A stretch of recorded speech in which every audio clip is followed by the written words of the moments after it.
Welcome back to Mia Horror Stories. Tonight's tale I got hired at a ski lodge. Rule 7 is ignore the tapping on the glass, is best experienced in the dark, which is why the screen will stay black. No distractions, no flashing images, just you, your imagination, and the story. So sit back, relax, and listen all the way to the end if you dare. The tapping started while the storm shutters were still open. Not loud, not dramatic, just 3 quick clicks against the dining room glass, like somebody with clipped nails testing a window from the outside. Tap, tap, tap. Then nothing. The kind of sound you could blame on sleet, a loose branch, a roof screw expanding in the cold.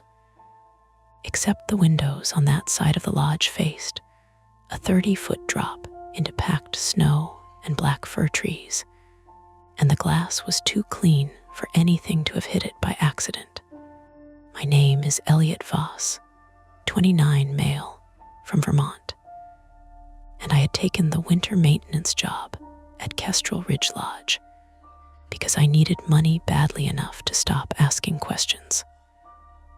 I had left Burlington in a borrowed Subaru with a cracked windshield, 2 duffel bags in the back, and a debt collector's voicemail sitting, unopened on my phone like a rotten tooth.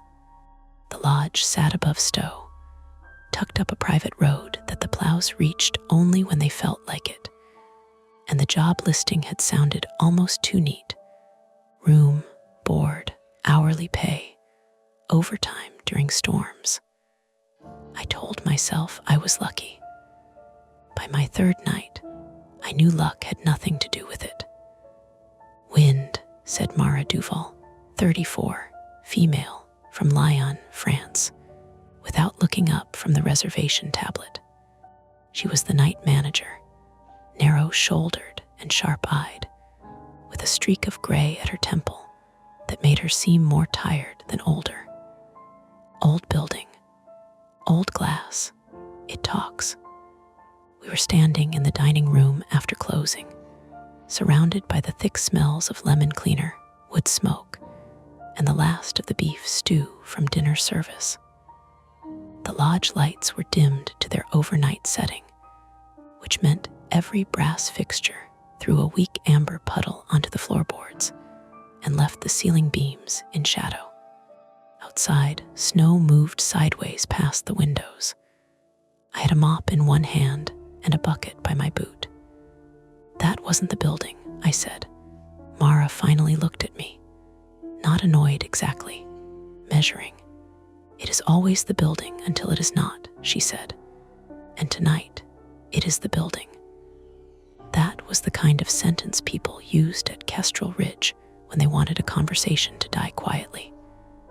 Cal Brenner, 46, male, from Colorado, was checking the fireplace screen with a poker. He was the head groundskeeper, broad in the chest, with a beard full of gray and a left knee that popped when he climbed stairs. He gave the glass one glance, then turned his attention back to the coals. Rule sheet covered this, he said. I let out a small laugh because I thought he was joking. He was. The rule sheet had been waiting on my pillow the first day, laminated and curled at the corners. Most of it was normal lodge stuff. Log boiler pressure every 4 hours. Keep salt bins full. Never leave the service door unlatched. Guests in room 214 complain about radiator noise. Do not replace the radiator key because they keep stealing them. Then there was Rule 7. Ignore the tapping on the glass. No explanation. No bold print. Just that one line between do not shovel alone after dark and radio check at 11:00 p.m. and 3:00 a.m. I had assumed it was some old staff joke. A hazing thing. Like sending the new guy to find blinker fluid. The tapping came again. Tap, tap. Only 2 this time. Mara's fingers stopped above the tablet. Cal's poker paused against the screen with a tiny iron tick. From the kitchen, the dishwasher cycled down with a wet, mechanical sigh, leaving the dining room too open, too aware of itself. A man at the far end of the room shifted in his chair. That was Dean Mercer, 38, male, from Manchester, England, the bartender. Though he looked more like an off-duty detective in his black sweater and polished shoes. He had stayed after service to count the cash drawer because the lodge's point-of-sale system kept dropping when the weather turned. Dean had a way of smiling with only one side of his mouth, like he was always deciding whether something was worth saying. "It's early for that," he said. Mara looked at him so fast I heard her earring click against her collar. Dean raised both hands. "I'm only saying." "Don't," Mara said. Nobody moved for a few seconds. The wind pressed snow against the windows in soft bursts. The glass showed us back to ourselves, me with my mop, Mara with her tablet, Cal hunched by the fire, Dean at the table with a stack of receipts. Behind our reflections, beyond the glass, the night was just black. Then a shadow passed across the window. It was quick, low. Maybe a clump of snow sliding from the roofline. Maybe a branch whipping in the wind. Maybe some animal moving along the crust below the dining room wall. My grip tightened on the mop handle. Cal saw it too. I know he did, because the muscles in his jaw bunched under his beard. "Finish up," he said. "We need shutters closed before the gusts get worse." Mara exhaled through her nose and went back to the tablet. "Elliot, wipe the coffee station. Dean, lock the liquor cabinet. Cal, I need the West Hall checked for drafts before midnight." "Already did West," Cal said. "Then check it twice." That was how fear worked in the lodge. Nobody named it. They converted it into tasks. I tried to do the same. I rinsed the mop. I wiped rings of coffee from the counter. I stacked mugs with their handles facing the same direction because the chef, Lorna Pike, 51, female from Maine, had snapped at me earlier for doing it, like a person raised by raccoons. Lorna had gone to bed by then in the staff wing, leaving behind a pot of chowder thick enough to patch drywall, and a warning that if anyone touched her paring knife, she would know. Normal details, human details. I clung to them. But every few seconds my eyes pulled back to the glass. There were old scratches in the lower pane nearest the fireplace. Not cracks, scratches. Short, pale arcs, layered over one another, like something hard had worried at the surface during many winters. I had noticed them the first day and thought ski poles, maybe luggage buckles from guests leaning gear there. Now they looked deliberate. Mara must have seen me staring.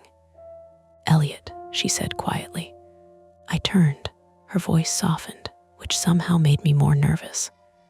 At this altitude with temperature shifts, glass makes strange noises. Ice falls from gutters.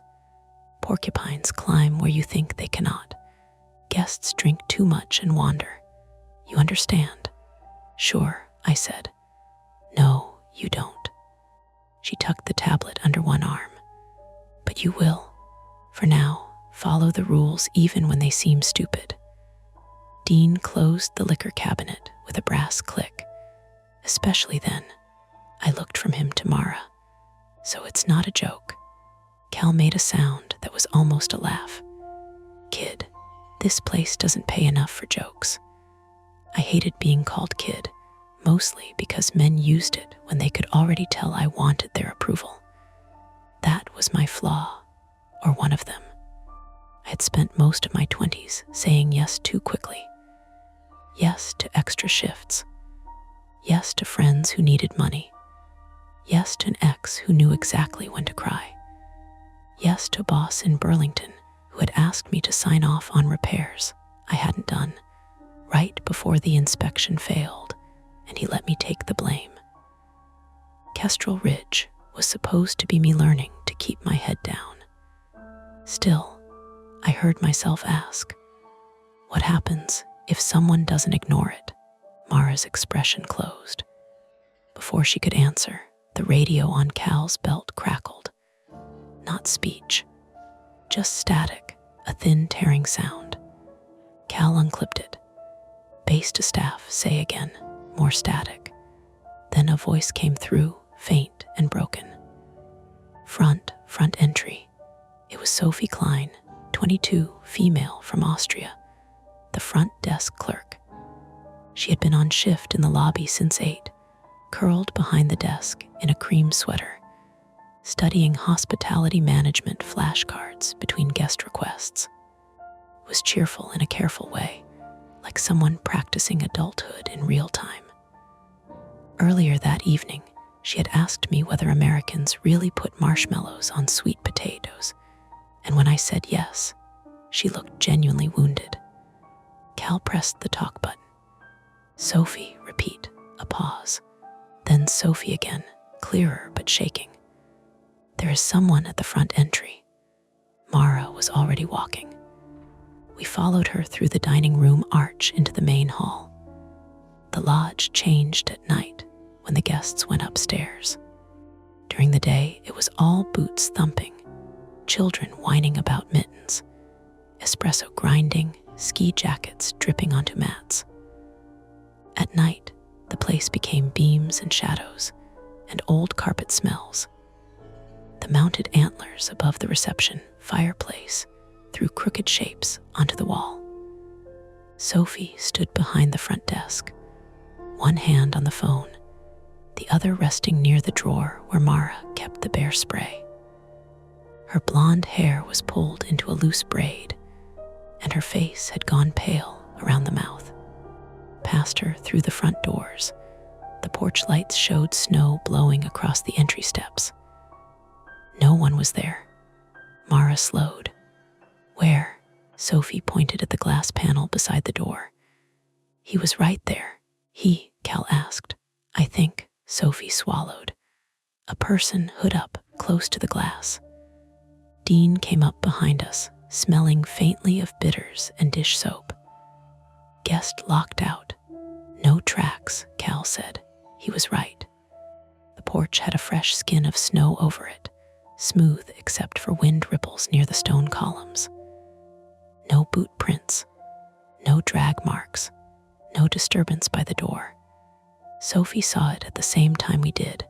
Her eyes filled, not with tears exactly, but with the effort of refusing them. I saw him, she said. Mara moved behind the desk and touched Sophie's shoulder. I believe you, that landed strangely. Not you imagined it. Not storm shadows. I believe you. The phone in Sophie's hand began to ring.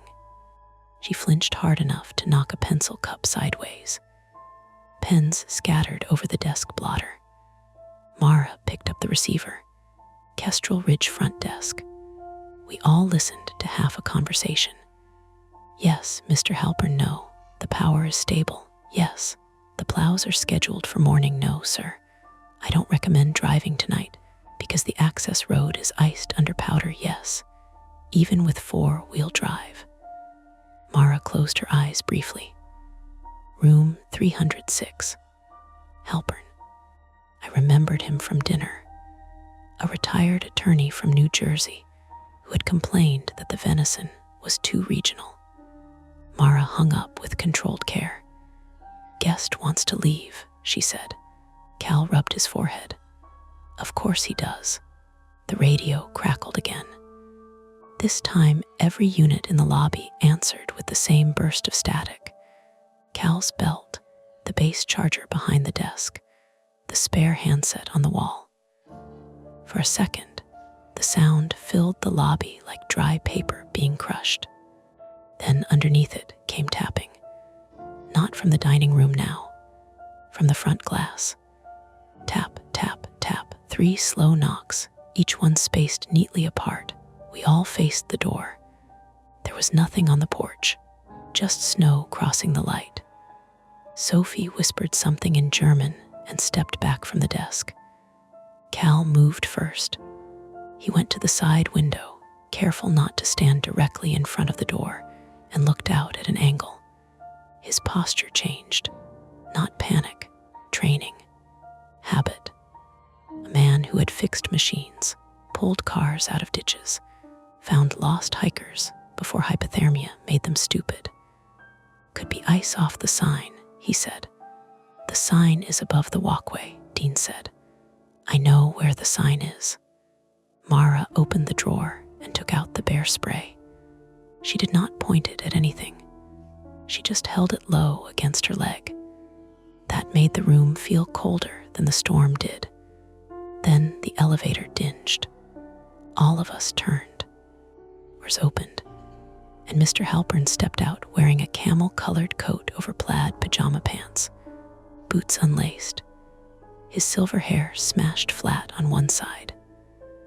Behind him came his wife, Dana Halpern, 63, female, also from New Jersey, wrapped in a long-down coat with a fur-trimmed hood.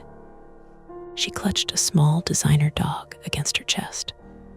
The dog trembled so hard its tags jingled. I need my car brought around, Mr. Halpern said. Mara's whole face rearranged into hospitality. Sir, as I explained, we strongly advise. I'm not asking for advice. Cal turned away from the window. Road S closed. The road is not closed, Halpern said. It is inconvenient. Dean muttered, that's one word. Halpern heard him. Excuse me, the tapping came again. This time it was behind Halpern, from the tall lobby window beside the elevator. Tap, tap, tap. Dana Halpern gasped and squeezed the dog. The dog made a thin squeak. Everyone looked. For half a second, I saw a mark appear on the outside of the glass. A small, wet oval fogged at the edges, like the print of a fingertip pressed against cold glass. Then the wind dragged snow across it, and it vanished. Mr. Halpern stared, throat working. What was that? He asked. Mara answered too quickly. Ice. That was not ice. Sir, Cal said, go back to your room. I want my vehicle. You can want it upstairs. Halpern's face darkened. Men like him did not enjoy being spoken to plainly by men like Cal. I paid for valet parking, and I parked it, Cal said, at the lower lot where it's staying. The lobby seemed to tighten around us. Snow hissed against the windows. Somewhere in the walls, a pipe knocked twice and settled. I could hear Sophie breathing behind the desk. I could hear my own pulse in my ears, which annoyed me because I wanted to be useful, not another scared body taking up space. Mara stepped between Cal and Halpern. Mr. Halpern, she said, calm and formal, we are under storm protocol. Staff cannot retrieve vehicles until morning unless there is a medical emergency. My wife is frightened. Dana looked at him. Harold, what? Don't use me for this. That shut him up, but only for a second. Then the lights flickered. Not out, just a dip, a soft brown dimming that made the lobby lamps buzz and the elevator doors twitch as if thinking about closing. The backup generator did not kick on because the power came back fully after 2 seconds. But in those 2 seconds, with the lobby half dark, something tapped on the front glass again. Fast this time. Tap, tap, tap, tap, tap, like impatient fingers. Sophie started crying silently. Dean put one hand on her shoulder without looking away from the door. Cal said, very low, shutters. Now, Mara looked at him. He nodded toward the lobby windows. If the gusts are throwing debris, we close them before a pane goes. That explanation was for the guests. We all understood that. The exterior storm shutters were old steel panels mounted on tracks outside the main windows. Closing them meant going onto the porch and releasing each latch by hand. During daylight, annoying. During a mountain storm at night, dangerous. Ice on the boards, wind sheer at the corners. Visibility maybe 10 feet.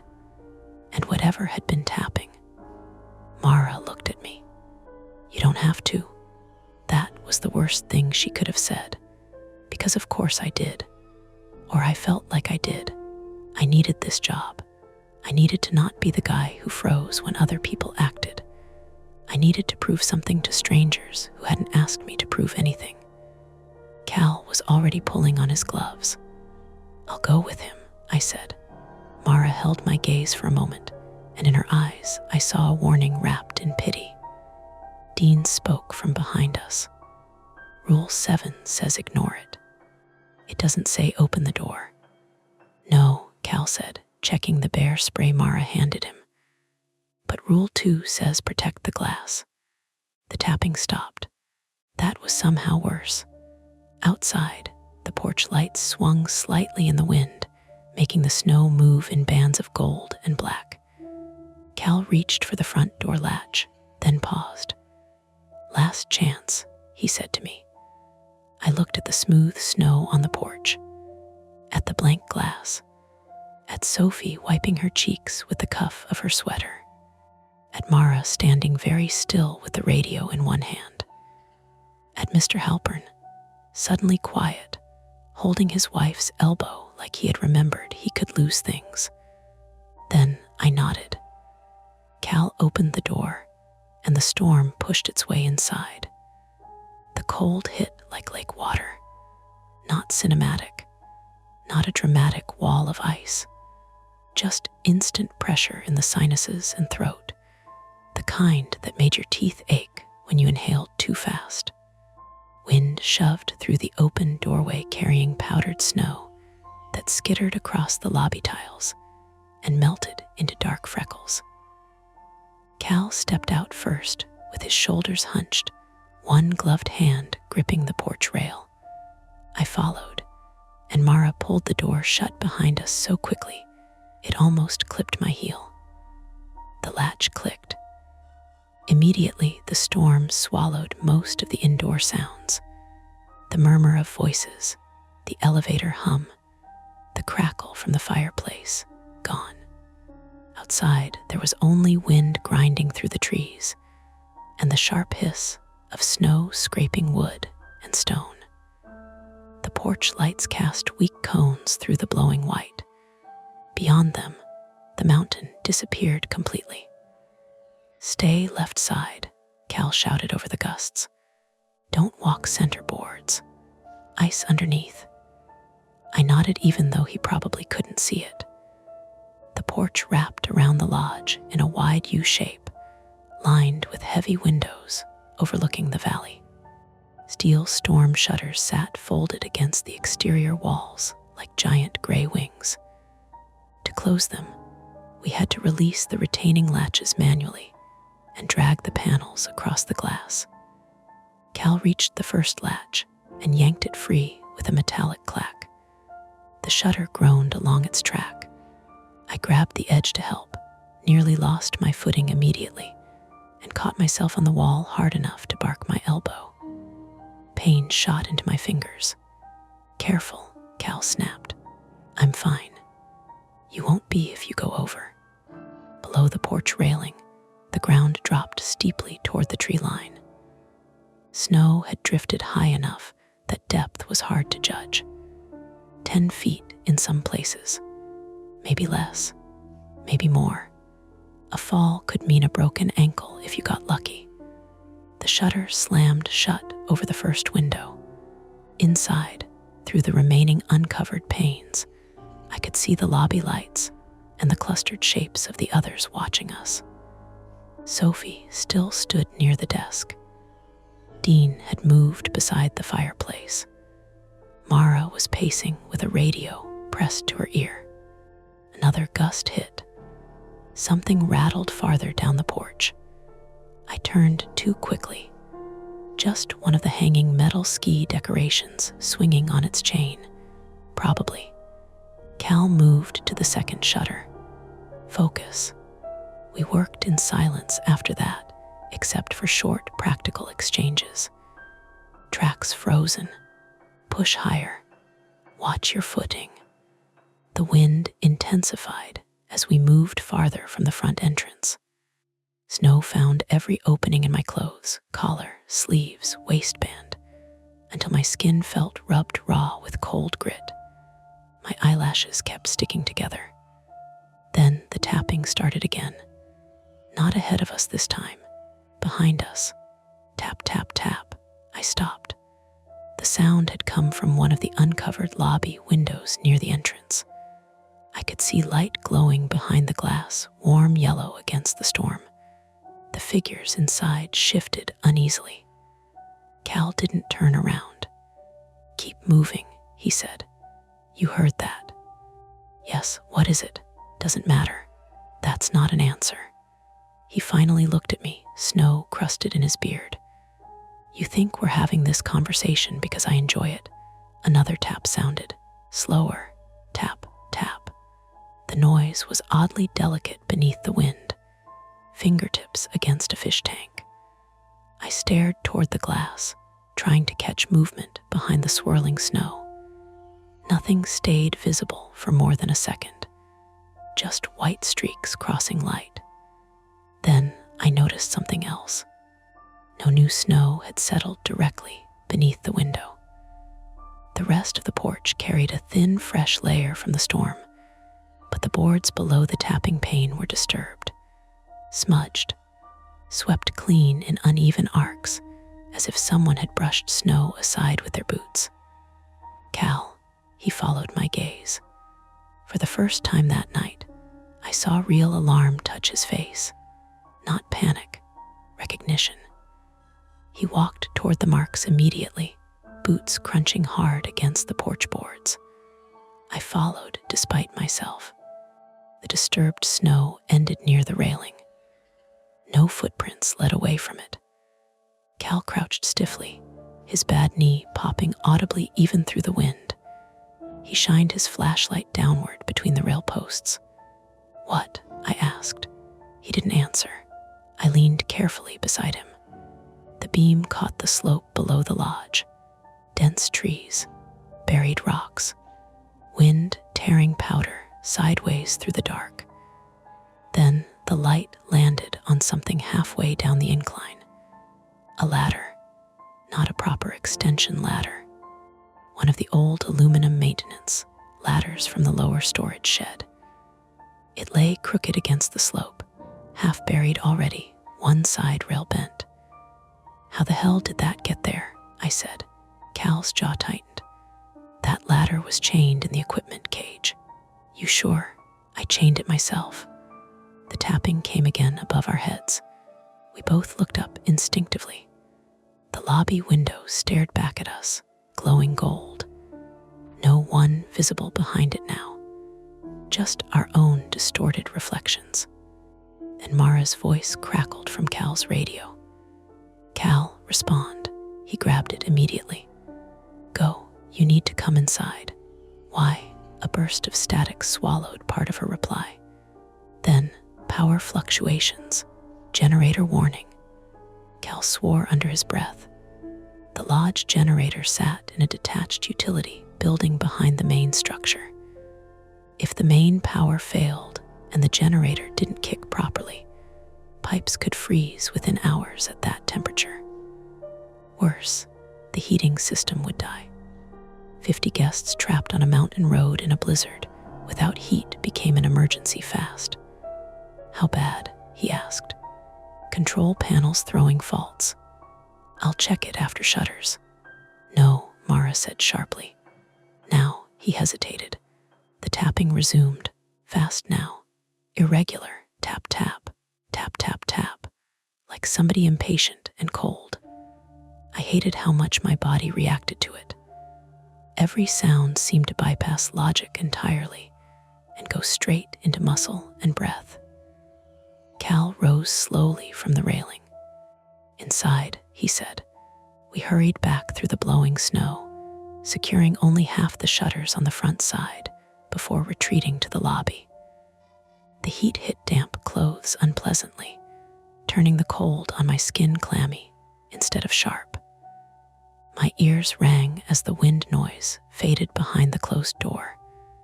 Sophie looked at the two of us immediately. "Did you see anyone?" "No," Cal said. I almost mentioned the latter.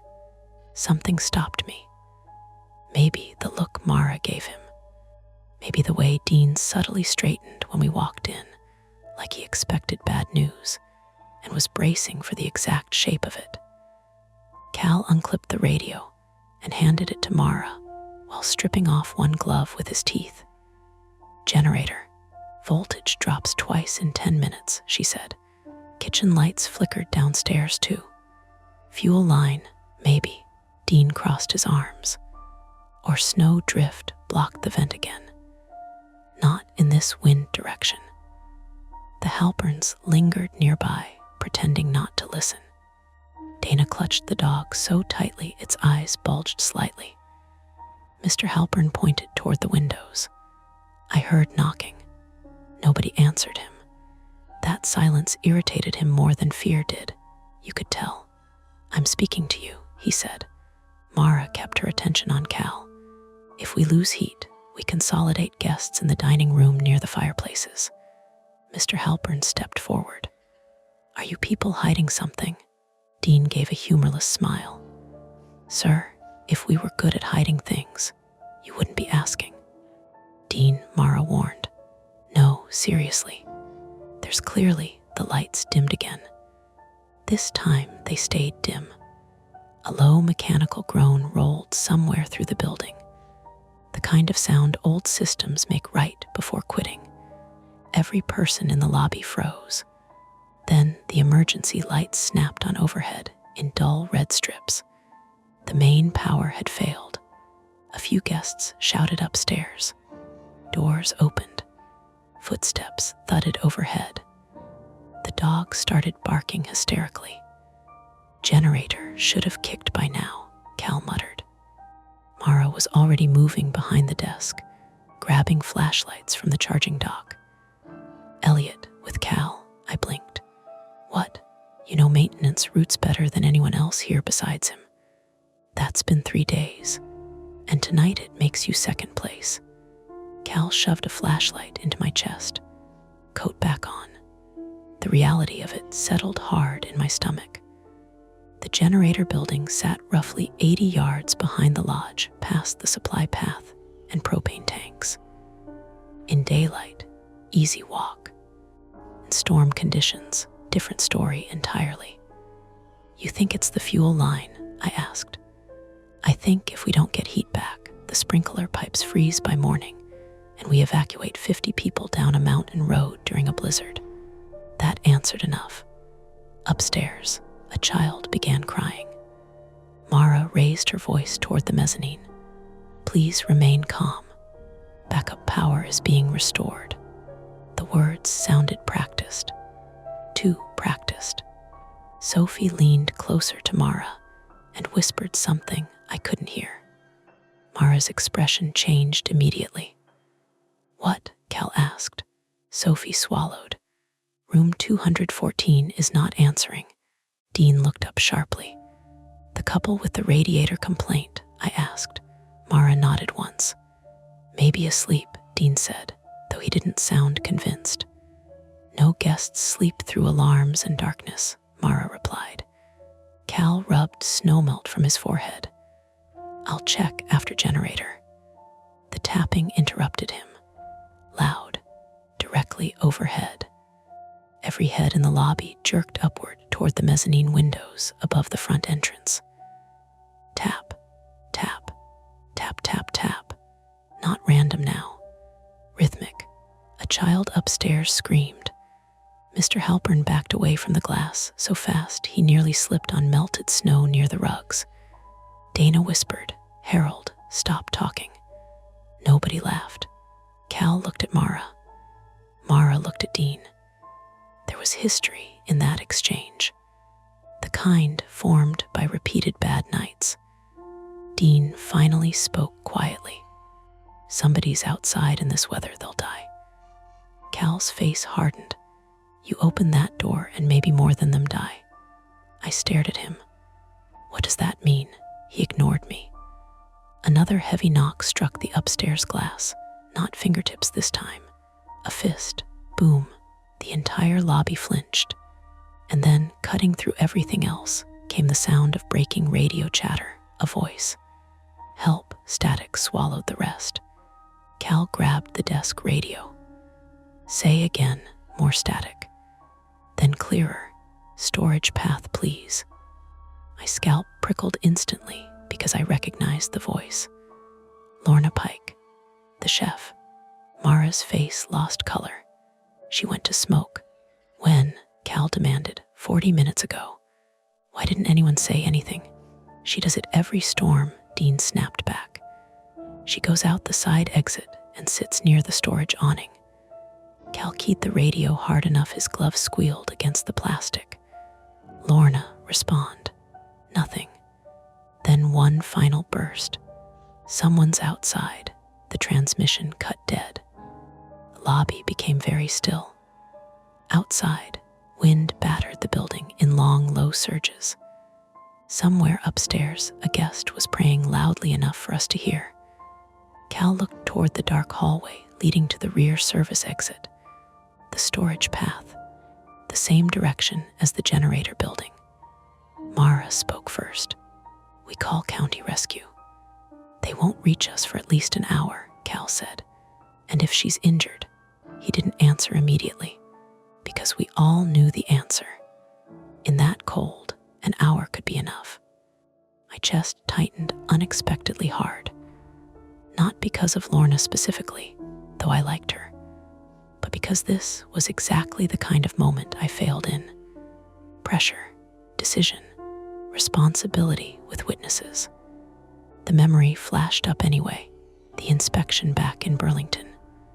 Me signing papers too fast because everyone else wanted it done quickly. A man later getting hurt when scaffolding failed.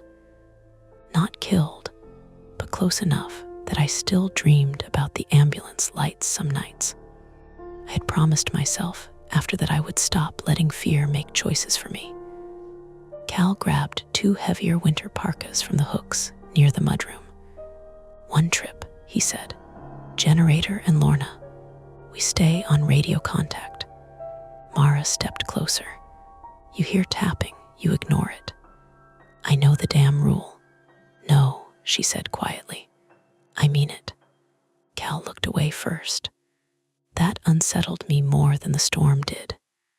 Dean moved toward the liquor cabinet, then stopped himself, hands flexing uselessly at his sides. "Take the flare gun." Cal nodded once. Dean disappeared behind the desk and returned with a red marine flare pistol from the emergency locker.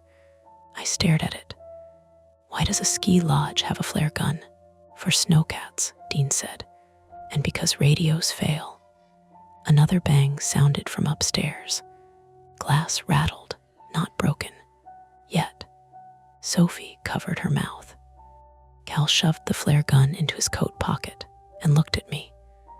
"You still coming?" I should have said no. That's the honest part. I wanted to. Every instinct I had said stay inside the lit building with the other frightened people and let the experienced ones handle it. Instead, I heard myself say, yeah, because if I backed out now, I knew exactly what would happen. I'd spend the rest of the winter watching everyone else's faces when they looked at me, measuring, remembering. Mara handed me a handheld radio and spare batteries. Her fingers paused around my wrist for half a second. "If either of you sees someone outside," she said carefully, "do not follow them off the path. I don't care who it looks like, not is." Before I could ask what that meant, the upstairs window exploded. Glass crashed across the mezzanine floor above us. Guests screamed. Someone shouted for help. And through the spray of broken safety glass came another series of knocks. From outside, still wanting in, Cal grabbed my arm.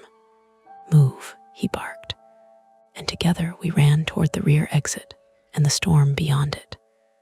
The rear service exit opened into darkness, so complete it felt solid. The lodge lights behind us painted a weak rectangle across the snowbank and stopped there. Beyond that, the storm swallowed everything. Trees, fences, the supply shed, even the sky itself, just white blowing sideways through black. Cal slammed the door behind us before the heat could escape. "Stay close," he said. The rear path curved downhill from the lodge kitchen toward 3 outbuildings. The storage shed on the left, the propane enclosure farther down near the tree line, and the generator house behind both of them. During the day, the route was simple, packed gravel bordered by snow stakes with orange reflectors. At night, under 2 feet of drifting powder, it became a suggestion. My flashlight beam bounced uselessly in the snow. We moved one behind the other. Cal in front, limping slightly whenever his bad knee hit uneven ground. Me behind him, with the radio clipped to my coat and the spare batteries banging against my ribs. Wind pushed hard enough to make breathing work. The lodge behind us faded quickly. Within maybe 30 yards, the windows became blurry yellow smears through the snow. "Radio check," Mara crackled through my handset. "Still alive," Cal answered. Guests consolidated in dining room. Window upstairs shattered inward. Nobody cut badly. A burst of static swallowed the next few words, then, "Room 214, still not answering." Cal cursed softly under his breath. "What's in 214? I asked. "Couple from Boston." "That's not what I mean." He didn't answer immediately. Snow squealed under our boots. Finally, first incident happened in 214. I almost missed a step. "What incident?" He kept walking. 3 winters ago. Night maintenance guy opened the window after hearing tapping. The wind shoved against us hard enough that we both leaned sideways instinctively. What happened to him? Cal's flashlight swept over the orange reflector stakes lining the trail. He went outside without radioing. They found him at dawn near the lower ravine, dead, hypothermia. I swallowed dry air that hurt all the way down. Why did he leave the path? That's the question. The storage shed emerged from the storm suddenly. A squat, dark shape, with snow drifted halfway up the walls. One exterior light still glowed dim amber above the side door, powered by emergency backup batteries. The sight of light helped more than it should have. Cal stopped beside the equipment cage built against the shed wall. Heavy chain, padlock hanging open. He stared at it. "The ladder," I said. "Yeah." The cage door swung slightly in the wind with a dull metal creak. "You sure you locked it?" He shot me a look sharp enough to end the conversation. We checked the shed quickly. Empty except for snowmobiles, salt bins, spare fuel cans, and hanging tools rattling faintly against pegboard whenever the wind hit the walls. No Lorna, but near the back workbench, half buried beneath a pair of insulated gloves, sat an ashtray with a cigarette still resting in it. Snowmelt had soaked the filter. Fresh. "She was here," I said. Cal touched the cigarette. "Not long ago." The radio crackled again. "Cal, Lorna." Faint, but clearer this time. We both grabbed for our radios simultaneously. "Lorna, where are you?" Cal barked. Static, then coughing. "Generator," I caw. The transmission dissolved into hissing. The generator house sat another 40 yards downhill past the propane tanks. A narrow maintenance trail connected them, bordered on one side by steep wooded slope, and on the other by a drainage ditch buried under snow. Cal looked toward the dark. She made it that far. Maybe. He didn't like that word. Neither did I. We pushed onward. By then my thighs were burning from forcing through drifts. Snow had worked its way into one boot, soaking my sock. Every few minutes, I flexed my toes to make sure I could still feel them. The generator house appeared as a gray concrete block shape through the storm.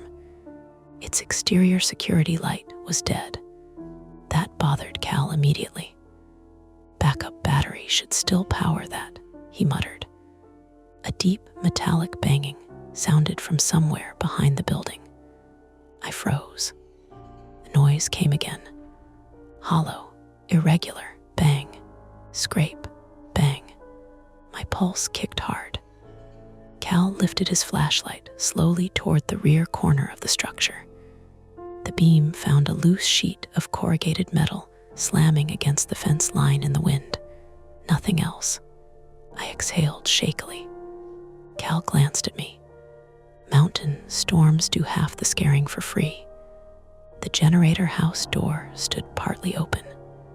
Snow had drifted inside the threshold. Cal drew the bear spray from his coat before entering.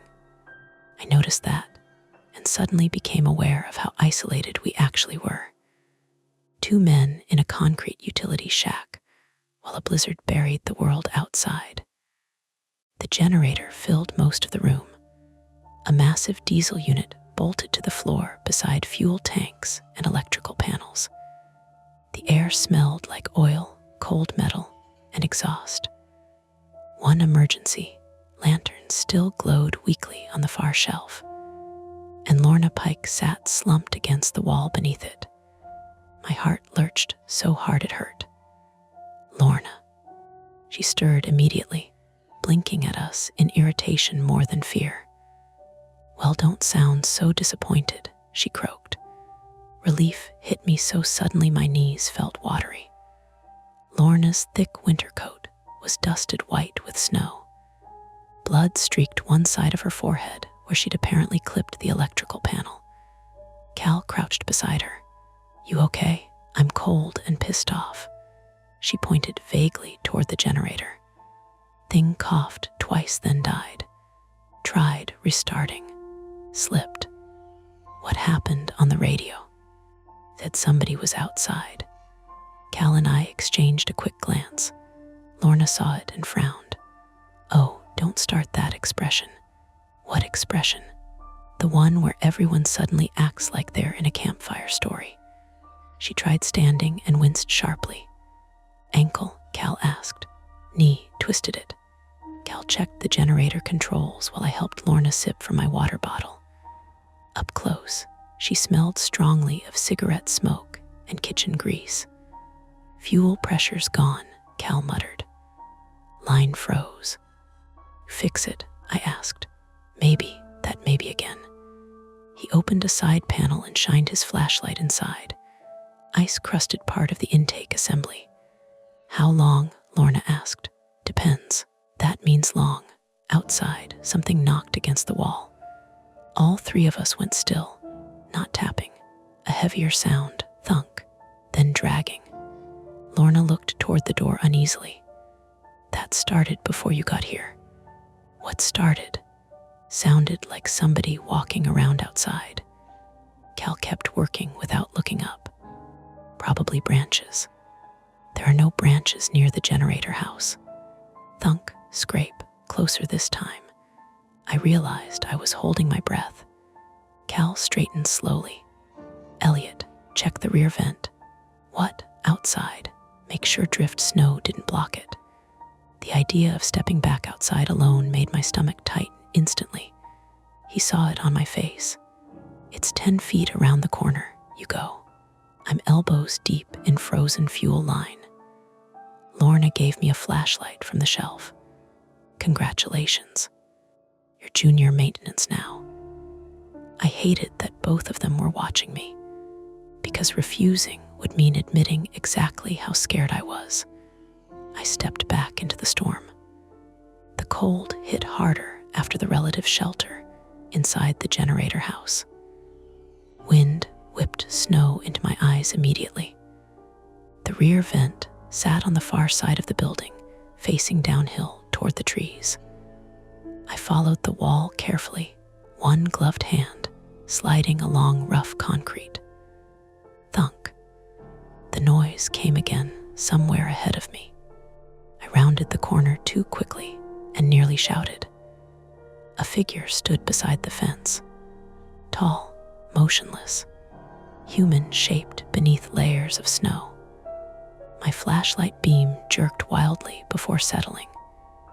It was one of the emergency rescue mannequins from ski patrol storage, a plastic training dummy zip tied upright against the fence post.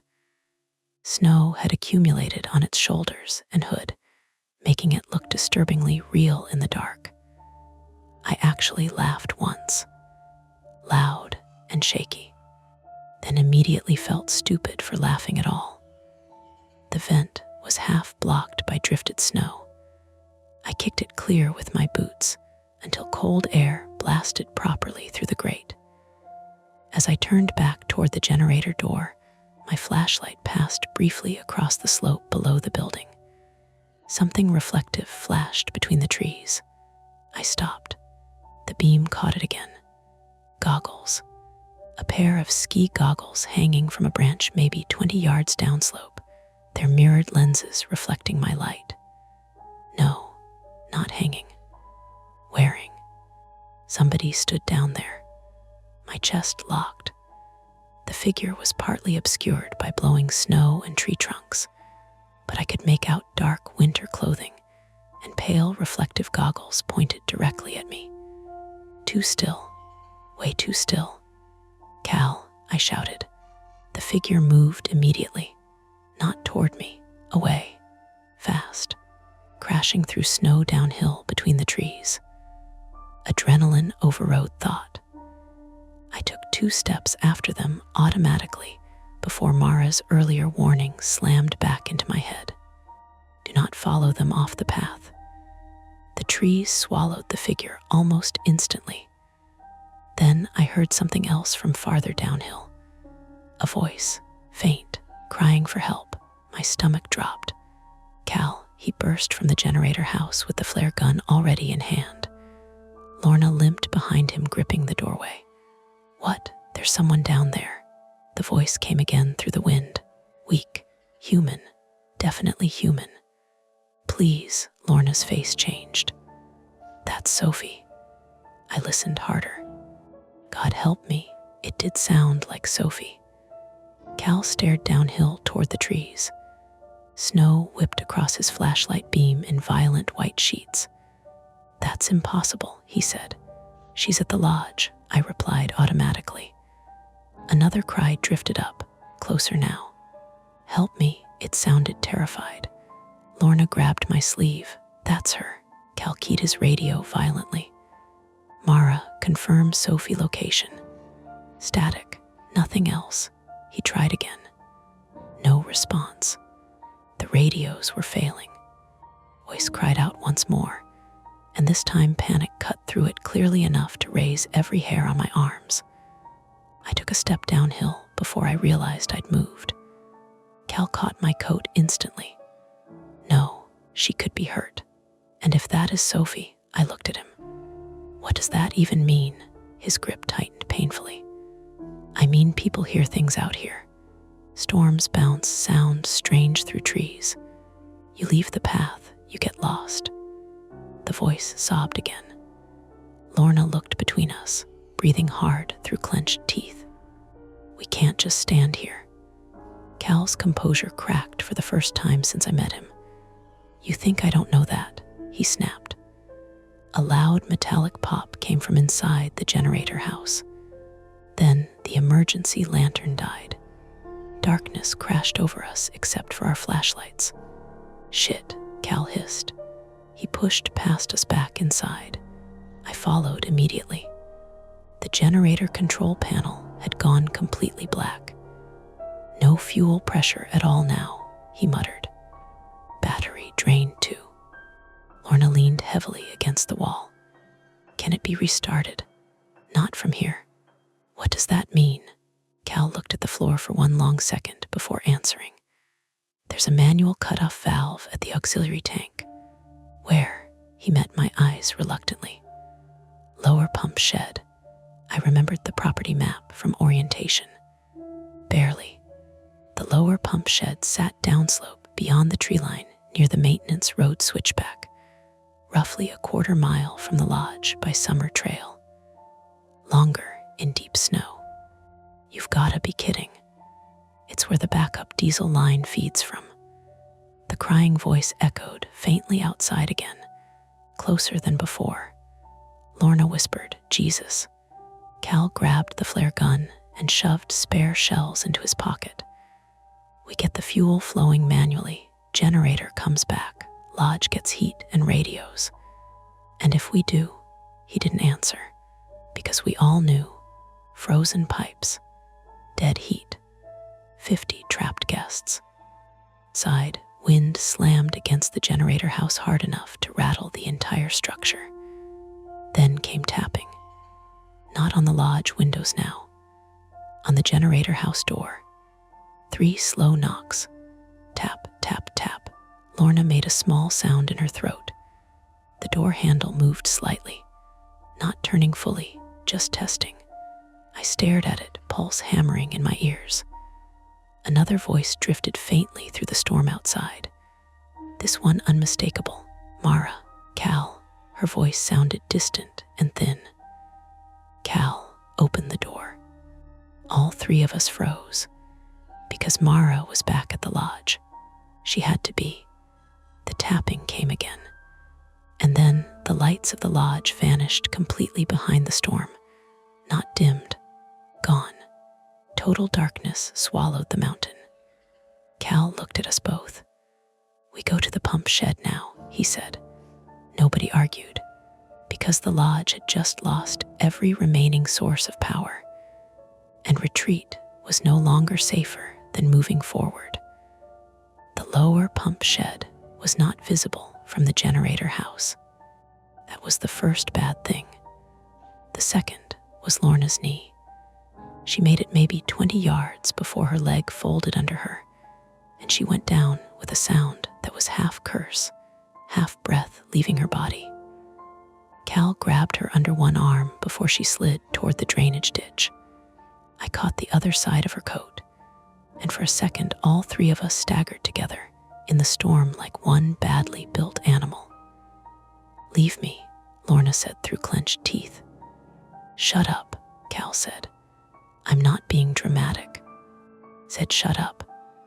The path from the generator house ran downhill through a narrow cut in the trees. Orange snow stakes marked the left edge. The buried drainage ditch ran along the right.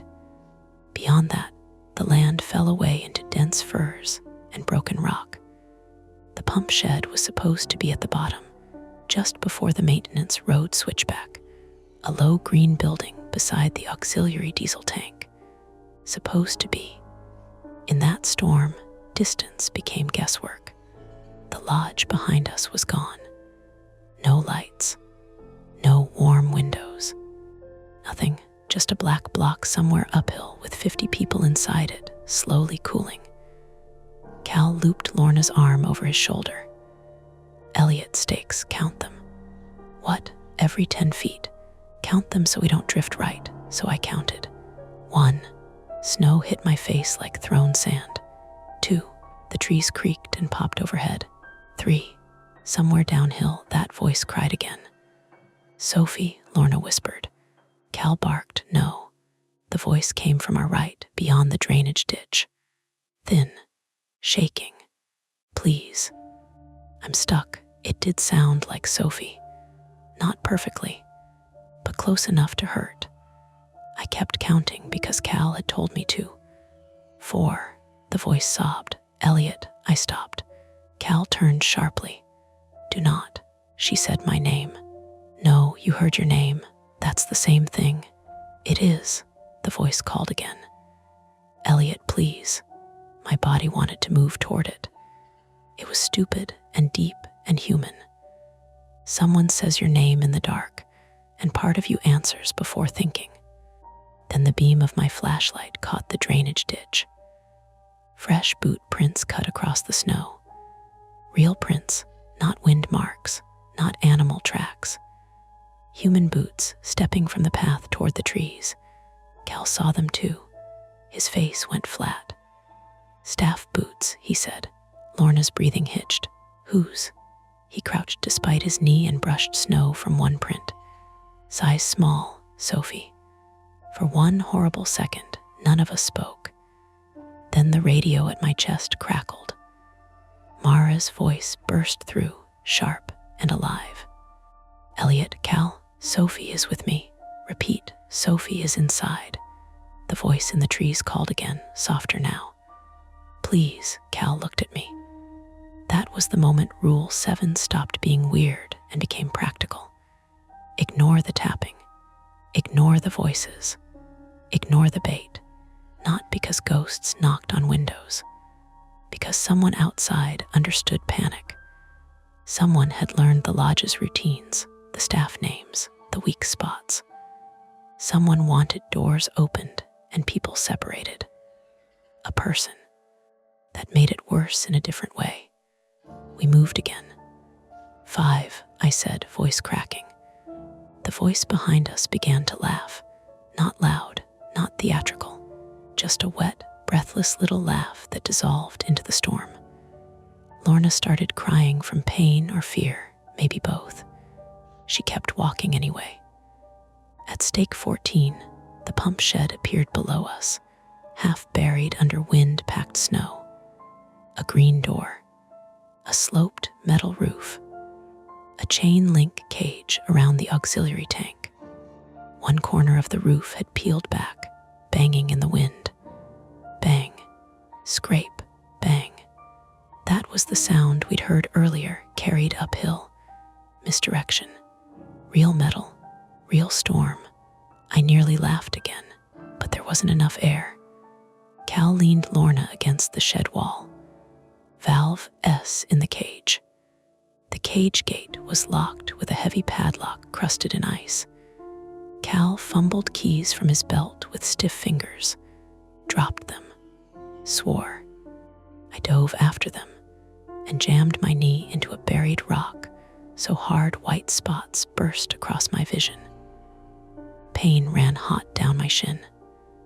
"Move," Lorna said, and shoved me aside with surprising strength.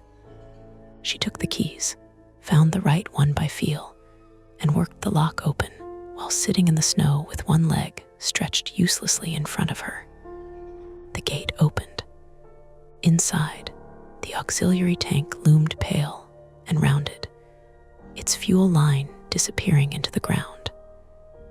Cal scraped ice from a red manual valve wheel. "Flashlight," he said. I held the beam steady as best I could. His gloves slipped, again. "Frozen solid," he said. Lorna pulled herself upright against the gate. "Use heat." "With what?" I remembered Dean's flare gun. "Cal," he looked at me, then understood. "No, we need heat. That's not a torch. You fire that wrong near diesel vapor. Diesel doesn't go up like gasoline," Lorna snapped. "And we're outside in a blizzard. Heat the wrench, not the tank." Cal stared at her. "You got a better idea," she said. He didn't. We wedged ourselves between the tank and the gate to block the wind. Cal took a steel wrench from the shed wall. I held it with pliers while he cracked open the flare gun and loaded one shell. "Eyes away," he said. He fired into a snowbank 5 feet from the cage. Red light exploded across the storm. For 1 second, the whole world came into view. Trees, tank, shed, our faces red and raw, and a man standing at the edge of the maintenance road. Ski goggles, dark parka, hood cinched tight, watching us. Then the flare hissed in the snow and the wind folded darkness around him again. "Cal," I whispered. I saw. The man raised one hand. In it was the bent aluminum ladder. He threw it down the slope toward us. It clattered against the shed wall, not close enough to hit, but close enough to make Lorna flinch and lose her grip. She fell hard onto her injured knee and screamed. The sound cut through everything. Cal lifted the flare gun again. The man ran, not away downhill, uphill, toward the lodge. "Son of a bitch," Cal said. Now it made sense with a sick little click. The tapping at windows, the moved ladder, the broken upstairs glass. Someone using storm noise and fear to draw staff out, split them up, make the lodge vulnerable. "Who is he?" I shouted. Cal heated the wrench in the flare's red burn until the metal steamed. "Later. There may not be later." He jammed the wrench onto the valve wheel and threw his weight into it. "Nothing." He grunted, tried again. The wheel shrieked, moved an inch, then stopped. "Elliot," he said, both hands. I grabbed the wrench with him. My injured knee screamed when I braced my boot. Lorna crawled close and shoved her shoulder against my thigh to keep me from slipping. "On 3, Cal said. 1, the wind roared. 2, from uphill faintly came tapping. Not at a window now. Metal on metal, the ladder. 3, we pulled. The valve broke free with a violent jerk. Cal slipped backward into the cage. I fell forward onto the tank, knocking my chin hard enough that I tasted blood. The valve spun. Fuel line open. Cal scrambled to the shed wall and flipped a manual priming switch. A low vibration shuddered beneath our boots. "Is that it?" I asked. "Generator still needs restart." "At the generator house," he nodded. "Of course." Lorna's face had gone gray under the lantern glow of the dying flare. "Go. We're not leaving you." "You're absolutely leaving me." She grabbed the flare gun from Cal's coat and pressed it against her chest. "I've got 1 shell left," Cal checked automatically. 1. Then I'm less helpless than I look. A crash sounded uphill, far away but sharp, glass again. The lodge. Cal looked torn in half. Lorna shoved him. "Move, you stubborn mountain goat." We moved. I hated leaving her there. I still hate it when I think about it. We climbed toward the generator house faster than we should have. My knee throbbed with every step. Cal's limp worsened until he was half dragging his left leg. The wind had shifted, throwing snow directly into our faces. I counted stakes backward and lost count twice. Then we heard the radio, Mara screaming, not words at first, just her voice shredded by static. Then, "He's inside." Cal stopped dead. The man had reached the lodge.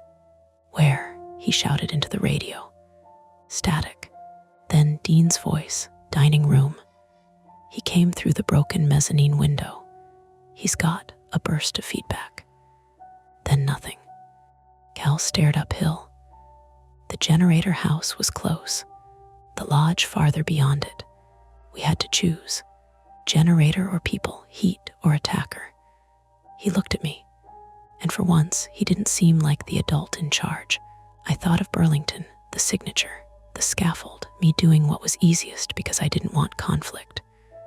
"No," I said. Cal blinked. "No what?" "We restart the generator. Darkness helps him." That decided it. We ran the last stretch to the generator house. The door was open. Snow had blown deep inside. The panel was dead except for one small amber indicator flickering weakly. Cal dropped to the controls. "Prime's back," he said. "Battery's low. Can you jump it? Maybe from the snowmobile battery in the shed. That's uphill the other way." No time. From the direction of the lodge came a muffled pop. Not a gunshot. Bear spray canister bursting. Door slam. Hard to tell. Then shouting. Cal opened the generator side panel and yanked a corded manual starter handle from inside. "You ever pull start a diesel this big?" I asked. "No." "Great." He pulled. Nothing again. The engine coughed once and died. He pulled again and nearly collapsed when his knee buckled. I caught him under one arm. "My turn," I said. "You'll tear your shoulder." "Probably." I grabbed the handle, pulled, nothing, pulled again. The cord snapped back and ripped skin from my palm through the glove seam. I yelled, shook my hand once, grabbed again. No time to be careful. Pull, cough, pull, cough, pull. The generator caught for 2 seconds, rattling so violently the walls shook, then died. Cal was at the panel. Again, I pulled until my vision narrowed. The engine caught, held, coughed black smoke through the vent, held. The lights inside the generator house flickered on. Cal slapped the main transfer switch. For 1 long second, nothing happened. Then, uphill, the lodge lights returned in pieces. 1 window, then another. Then the dining room glow, weak but real, breaking through the storm. The radio erupted instantly. Dean, he's in the West Hall. Mara, guests stay down. Sophie, Dana's bleeding. Cal grabbed the radio. Keep him inside. We're coming. We ran back toward the lodge. Not fast. Not hero fast. Injured, stumbling, exhausted fast. Restored exterior lights gave us a broken map of the property. Generator house behind us. Storage shed to our left. Rear service path climbing toward the kitchen door. Lodge above with half its shutters closed, and 1 upstairs window gaping black. Near the storage shed, something moved. Lorna, standing somehow. She had the flare gun raised in both hands. Beyond her, the man in goggles came out from between the trees. He had circled back. He held Dean's bar knife in 1 hand. Lorna fired. The flare struck the snow at his feet, bursting red and smoke. He stumbled back, blinded, arms lifting. Cal slammed into him from the side. They went down hard. The knife skidded across the packed snow toward me. I kicked it away. The man fought like someone desperate, not trained. Elbows, knees, teeth. Cal took a blow to the face and grunted. I threw myself onto the man's legs, and he kicked my injured knee. Pain detonated up my thigh. I screamed and held on anyway. Lorna, one-legged and furious, brought the empty flare gun down on his wrist. Once, twice, the man let go of something small and black, a radio scanner. Dean's voice crackled faintly from it. West Hall clear, he had been listening to us. The man bucked hard, almost freeing himself. Cal jammed his forearm across the man's throat just long enough to pin him, not choke him unconscious. Zip ties. I had none. Then I remembered the equipment cage. I crawled through snow to the shed wall, grabbed a coil of orange extension cord, and dragged it back. We bound his wrists badly, but enough. Then his ankles. He kept laughing under the goggles, not because anything was funny, because he had lost control and didn't know what else to do with his mouth. Cal ripped the goggles off. I didn't recognize him, but Cal did. Trevor, he said. The man spat blood into the snow. Trevor Hale, maybe mid-30s, male, American, former seasonal ski tech, if Cal's stunned face meant anything. His cheeks were wind-burned raw. His eyes were too bright, unfocused, in a way that made him look both furious and terrified. Should have listened, Trevor rasped. Cal's voice went low. You killed Ben. Trevor smiled with red teeth. Ben opened the window. Cal hit him once, not hard enough to kill, hard enough that Trevor's head snapped sideways and his smile disappeared. Nobody spoke after that.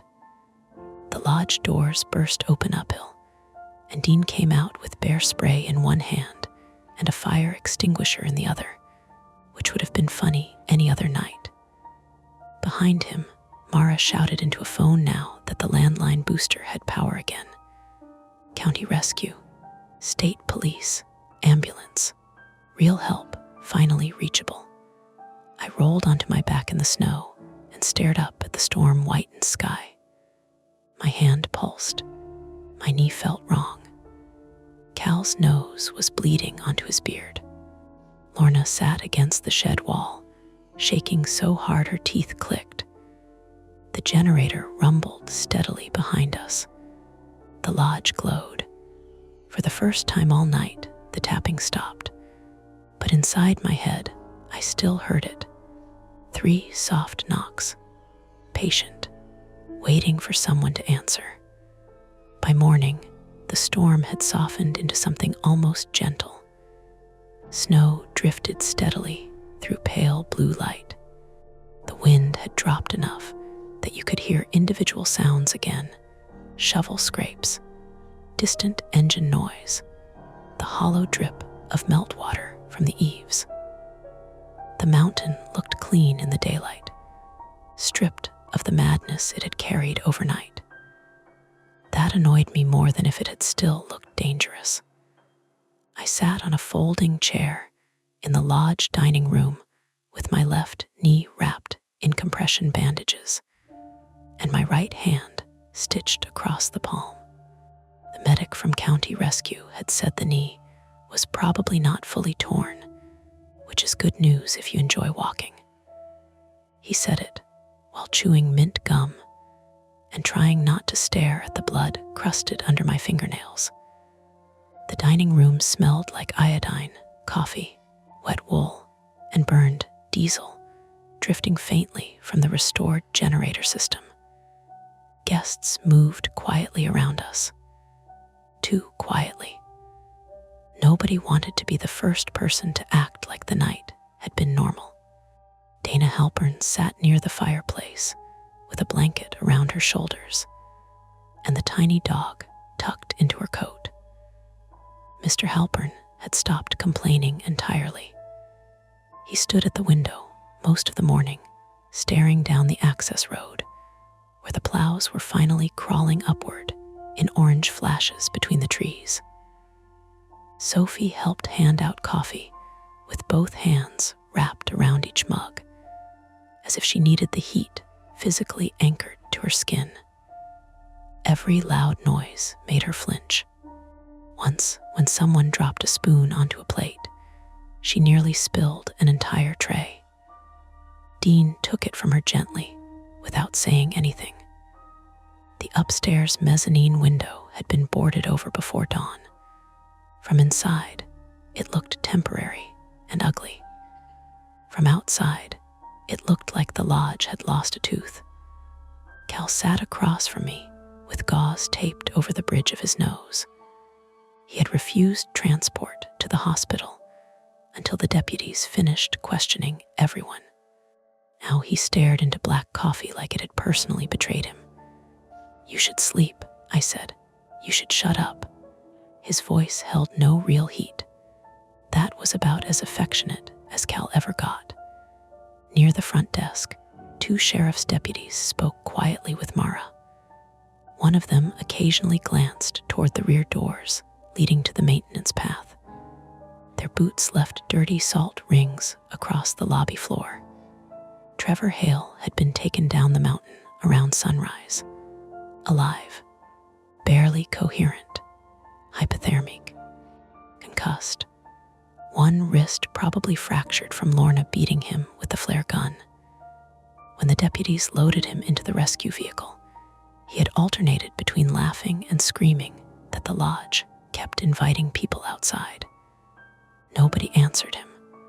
County Rescue found evidence of where he had been staying, an abandoned snowcat maintenance hut nearly a mile downhill through the trees. Canned food, stolen blankets, batteries, empty cough syrup bottles, radio equipment, maps of the property. He had apparently been living there on and off for weeks, maybe longer.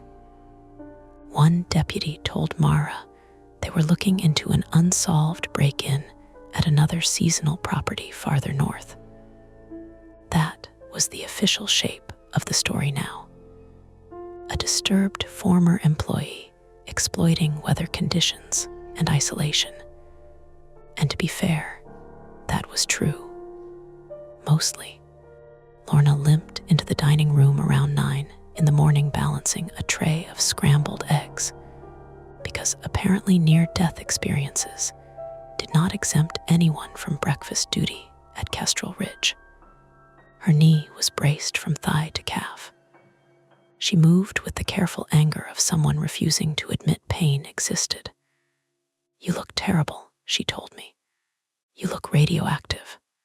"Good. Means I'm healing." She dropped a plate in front of Cal. He grunted thanks, and she sat beside me heavily and lowered her voice. "You sleep at all?" "No, me neither." Outside, a snowmobile engine buzzed faintly as responders checked the lower trail. I rubbed at my stitched palm without thinking. Lorna noticed immediately. "Don't pick at it." "I'm not." "You are emotionally picking at it." I almost laughed. Almost. The truth was I couldn't stop replaying moments from the night in my head. Not the dramatic ones, the small ones. The voice saying my name in the trees. The flare turning the snow red. Trevor standing motionless beside the road with those reflective goggles staring toward us. And the tapping. Always the tapping. Mara approached our table carrying a stack of insurance forms. Her hair was tied back badly, and exhaustion had carved dark crescents beneath her eyes. She looked older in daylight. "The deputies need written timelines," she said. Lorna groaned immediately. "I hate paperwork after violence." "Unfortunately, violence creates paperwork." Mara handed me a pen. Our fingers brushed briefly. Hers were ice cold. I looked up at her. "You knew," not accusing, just tired. She understood anyway. For a moment, she watched snow move past the dining room windows. Then she sat down carefully across from us.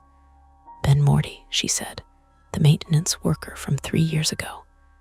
Cal stared at his coffee harder. Mara folded her hands. "Trevor worked here that winter too. Lift maintenance. Seasonal hire. Quiet. Smart. Guests liked him." "Nobody thought he was dangerous?" I asked. "Not at first." The dining room clinked softly around us. Dishes, low conversations, normal sounds trying to reclaim space. Mara continued quietly. "The storm that year was worse than this one. Power issues, broken radios, people exhausted." She looked toward the boarded mezzanine window. Ben heard tapping outside room 214. Trevor told him a guest might be stranded on the balcony. Cal's jaw tightened visibly. Mara nodded once toward him. Cal found Ben the next morning below the ravine trail. Trevor pushed him. "No proof, but you think he did?" She met my eyes directly. "I think Trevor liked watching fear spread. I think storms gave him cover. And I think Ben made the mistake of trying to help alone." That settled heavily between us. Lorna broke the silence first. "So why not tell everyone?" Mara smiled without humor.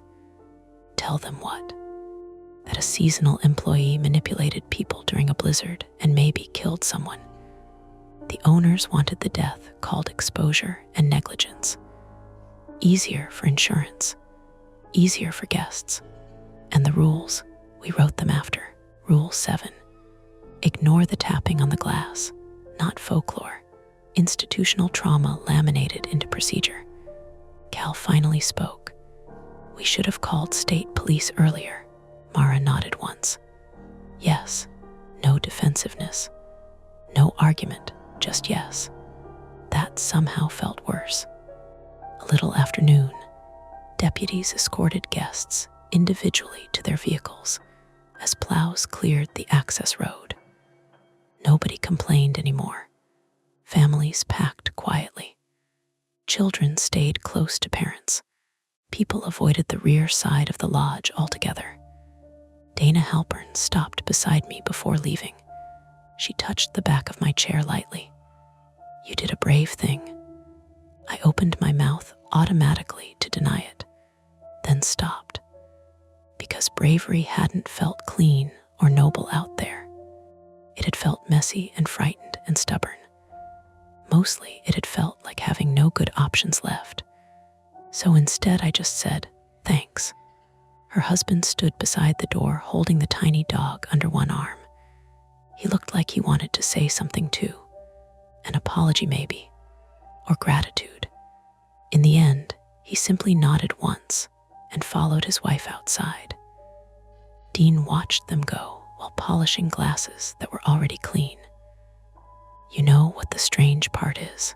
he said suddenly. Nobody answered, but he continued anyway. If Trevor had just knocked normally the first night he came here, somebody probably would have let him inside. Lorna snorted. "That's hospitality." "No," Dean said quietly. "That's people." The afternoon stretched strangely after that. Adrenaline drained out of everyone at different speeds. Sophie fell asleep sitting upright near the fireplace and woke crying because she thought she heard someone knocking upstairs. Cal spent 2 hours helping deputies map the property despite limping badly enough that Mara finally threatened him with a skillet. Lorna cooked soup in complete silence, except for the occasional hissed profanity when her knee locked.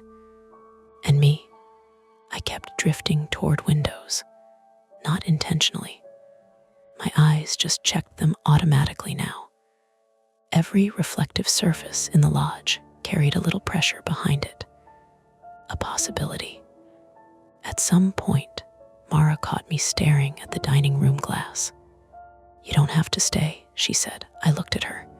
"You firing me?" "No," she leaned against the doorway. "I'm giving you permission to leave."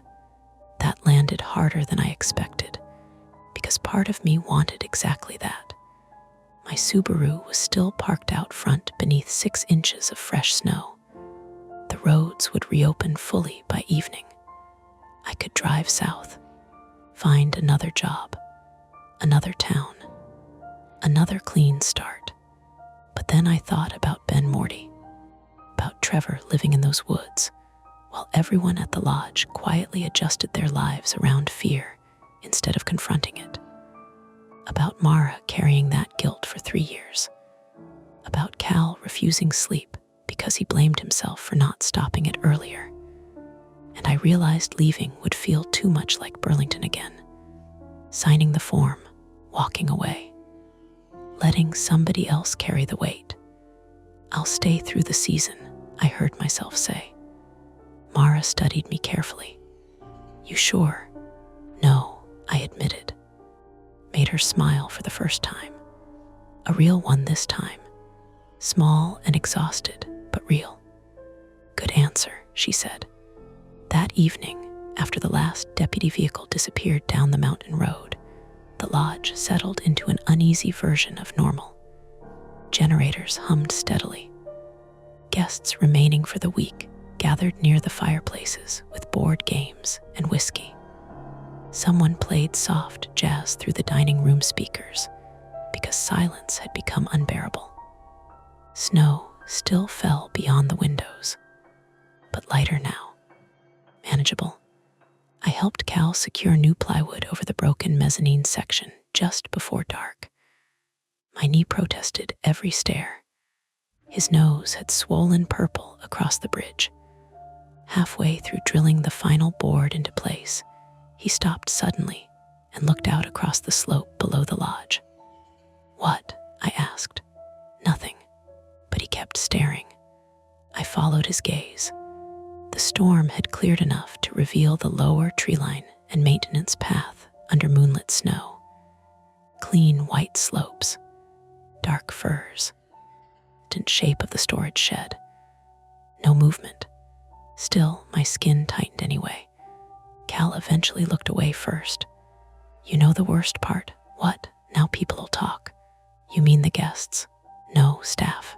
He drove another screw into the plywood. "Every season this place gets a little story attached to it. Haunted trail, missing skier, woman in white. People love nonsense." "This wasn't nonsense." "I know," He wiped snow from his beard. But nonsense is easier to live with. That stayed with me.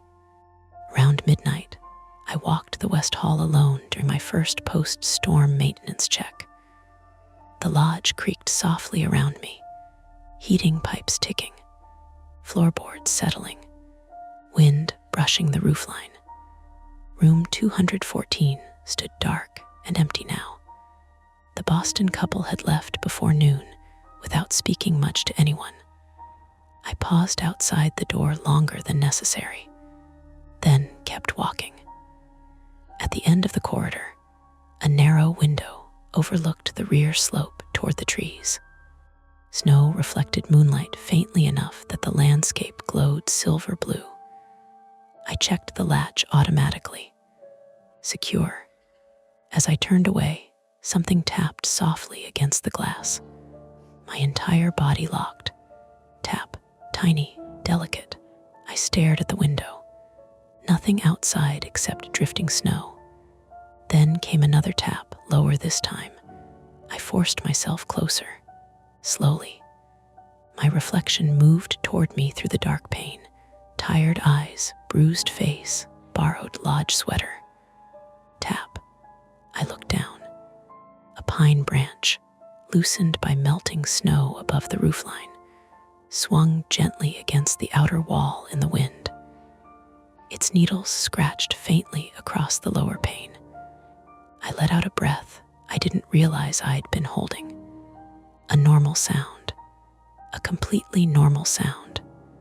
Still, I stood there another full minute before walking away, just to make sure nothing tapped back.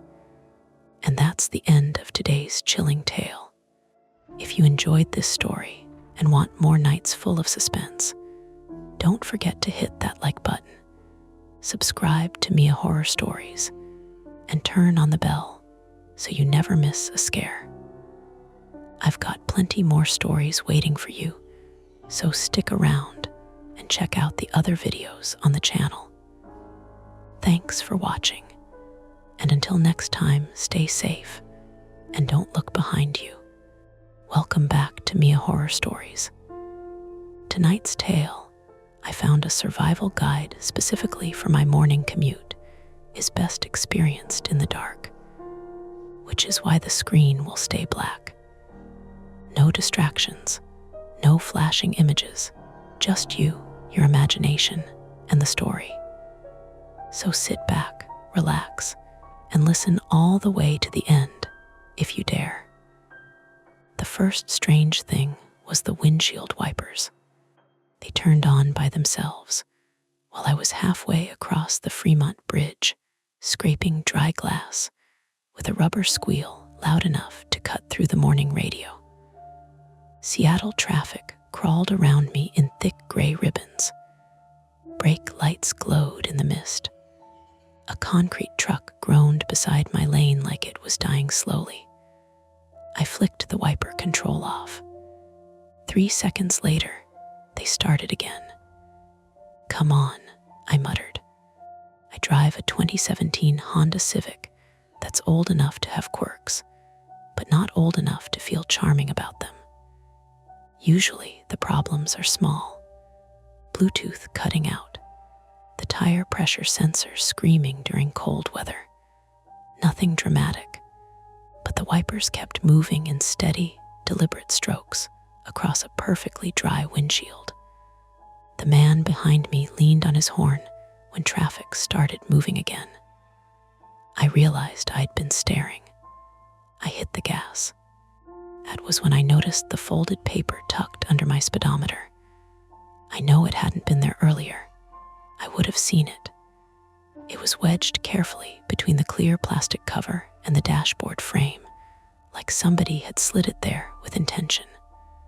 White printer paper, folded in thirds. I remember touching it at the next red light and feeling how crisp it was. Fresh, warm from the sun leaking through the windshield. On the outside, written in blocky black marker, were 6 words: for your commute. Read before Tuesday. Tuesday. It was Tuesday.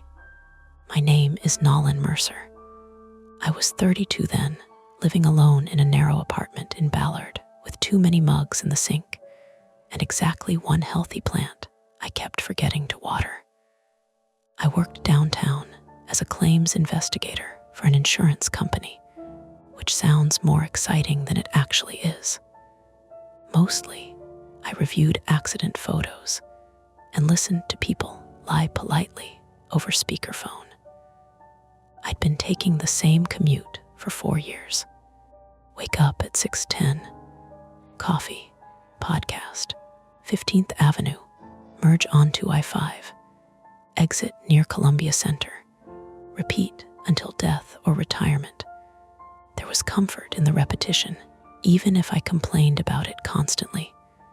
The problem was that routine made me notice when something tiny shifted sideways, like a paper appearing in my dashboard, or the fact that the radio had suddenly turned to static. Not loud static, soft, fuzzy, like distant rainfall. I unfolded the note while traffic idled near Seneca Street. Inside was a list, not handwritten this time, typed, Commute Survival Guide, Route 4B, if the man in the yellow raincoat appears before exit 165A. Do not make eye contact. Do not stop for anyone waving near the convention center underpass. If traffic clears unexpectedly between 7:40, 7:45 a.m., take the next exit immediately. You may hear emergency sirens without seeing emergency vehicles. This is normal. Keep driving. Never use the left tunnel lane after rain. If another driver flashes headlights twice and points downward, check your rear seat without turning around immediately. Do not arrive at the office before 8:28 a.m. At the bottom was one last line. You have already missed one warning. A horn exploded behind me. The light had changed again. I shoved the paper into the passenger seat and drove through the intersection with heat climbing into my neck. Somebody was messing with me. That was the obvious explanation. Coworkers pulled dumb pranks all the time. Last Christmas, someone wrapped Martin's entire cubicle in caution tape because he microwaved fish twice in 1 week. Maybe this was another office joke that had gone too far.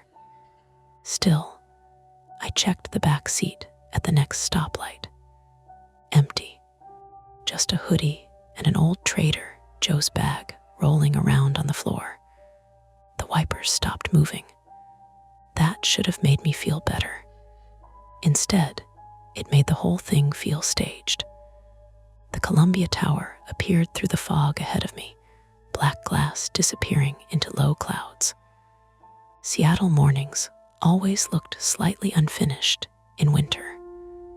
Wet pavement, steam rising from vents, ferries groaning in Elliott Bay somewhere beyond the buildings. I parked in my usual garage beneath the office building at 8:19. Too early. I stared at the final line again. Do not arrive at the office before 8:28 a.m. I almost laughed. Then I noticed another car idling 3 spaces away. Old Ford pickup, white, mud splashed up the sides. The driver was watching me, not aggressively, just sitting there with both hands on the wheel, male, maybe late 50s, yellow raincoat. A city bus hissed somewhere above the garage entrance. I looked back down at the paper immediately, suddenly embarrassed by how fast my chest had tightened. My brain started trying to connect nonsense dots, because humans are apparently built to do that. Yellow raincoat. Big deal, it's Seattle. Half the city owned one. When I looked up again, the truck was backing out slowly. The driver never broke eye contact. Then he was gone. I stayed in my car another 5 minutes pretending to check emails. At 8:27, my phone buzzed. Lena, You alive? Martin's already complaining about the copier again. I smiled despite myself. Lena Torres was 29, sharp-eyed, funny in a dry and slightly cruel way that worked because she aimed it equally at everyone. We started at the company around the same time and gradually slipped into the kind of friendship built from shared boredom and bad coffee. She knew I hated mornings. She also knew I avoided conflict so aggressively it bordered on medical. That was probably my worst habit. I let things slide, weird comments, uncomfortable situations, small lies. I always convinced myself it was easier not to push. Even now, part of me wanted to crumple the paper and move on. I headed upstairs. The office smelled like burnt espresso and damp coats. Fluorescent lights hummed overhead. Phones rang in staggered bursts across the claims floor. Normal, good. Lena rolled her chair backward when she saw me. "Nolan," she said, "you look awful." "Thanks." "No, seriously. You look like you saw a ghost." "I saw traffic." "That bad?" "Worse. Functional," she snorted. Martin from accounting wandered past holding a stack of papers. 53, red-faced, permanently irritated by modern technology. "The copier's printing everything double-sided," he announced to nobody. "That's usually intentional," Lena said. "It wasn't intentional in 1998. He shuffled away, muttering. I almost mentioned the note then. Almost.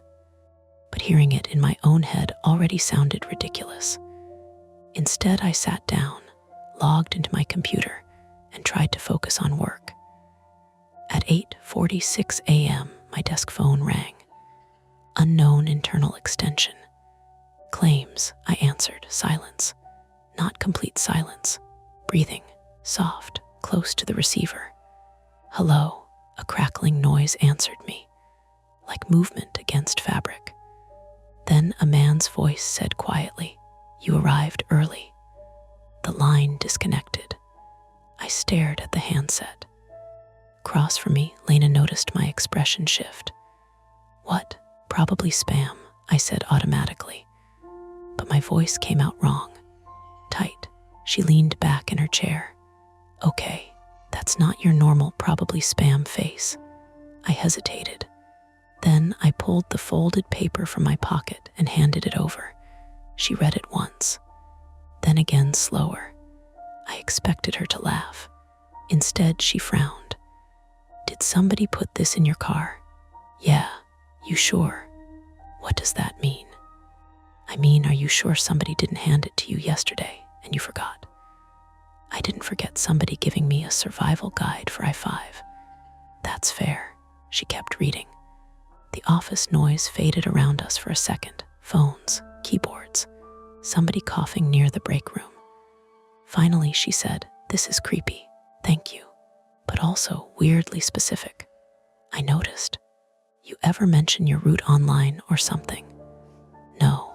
"Any angry claimants lately?" "All of them are angry." That earned a small smile, but it disappeared quickly. Lena tapped the page. "Rule 7.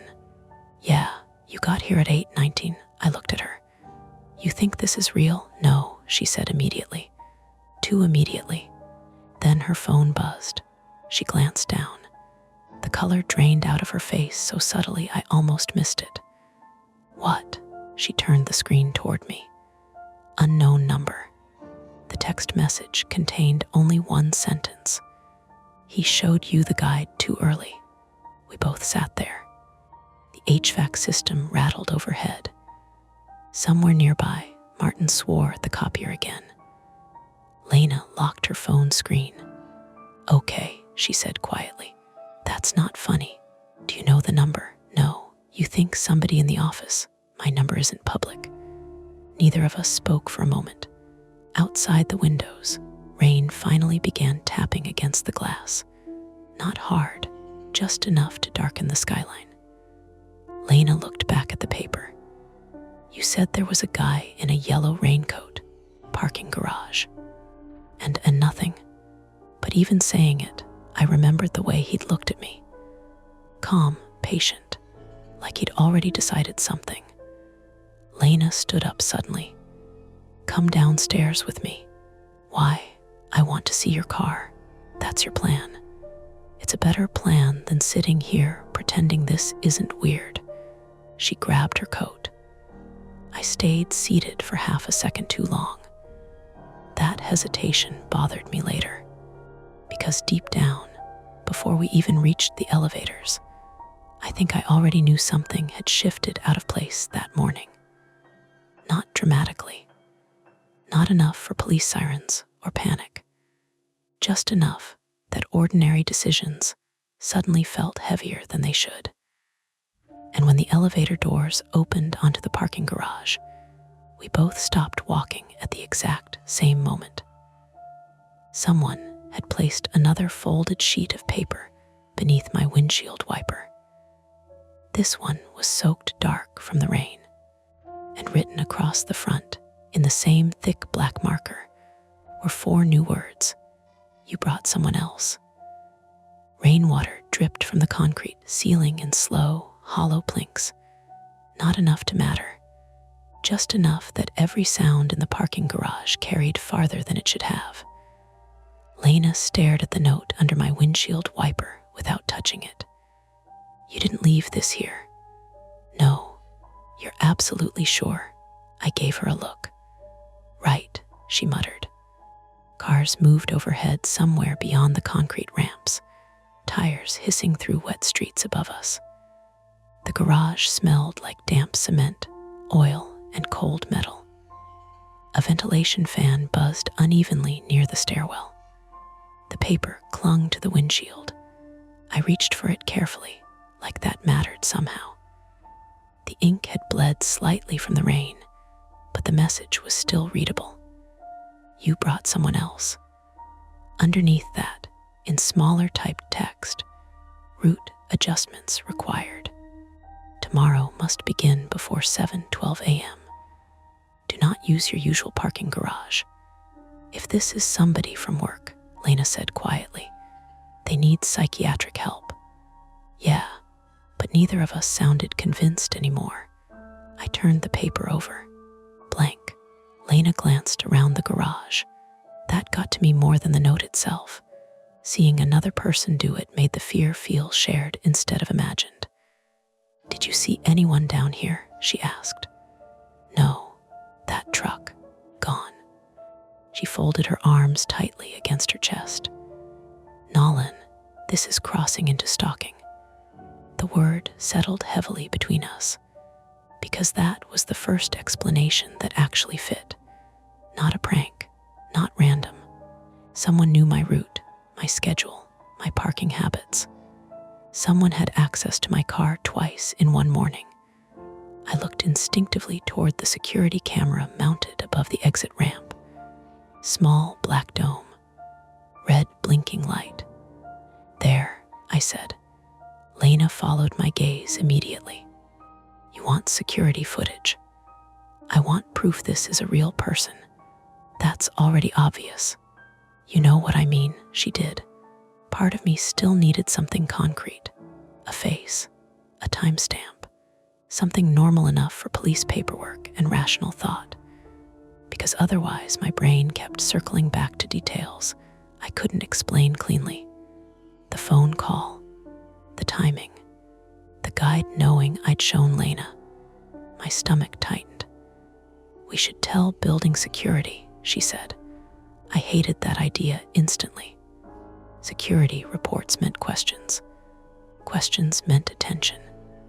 Attention meant becoming the center of a situation I didn't understand. My instinct always was to minimize. Handle it quietly. Don't escalate. That flaw had followed me my entire life. My father used to call me the appeaser.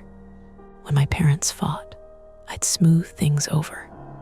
When people crossed lines, I laughed it off. Even after my ex moved out 2 years earlier, the thing that bothered my friends most wasn't that she'd cheated. It was that I'd spent months pretending it wasn't happening because confrontation felt worse than humiliation. Now that same instinct whispered, maybe this is harmless. Maybe filing a report makes it bigger. Lena read my face immediately. "Oh no," she said. "You're doing the thing." "What thing?" "The if I ignore it, maybe it becomes normal thing." "That's not what I'm doing." "It literally is." A car entered the garage from the upper ramp. Headlights swept across the concrete pillars, briefly washing us in pale light before continuing downward.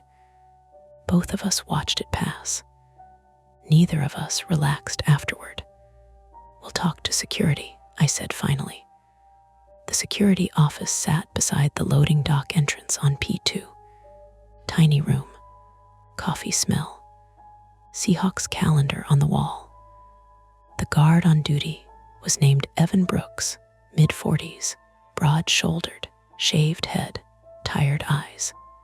He had the posture of somebody who used to work somewhere louder and more dangerous than this garage. He listened without interrupting while I explained. Not everything.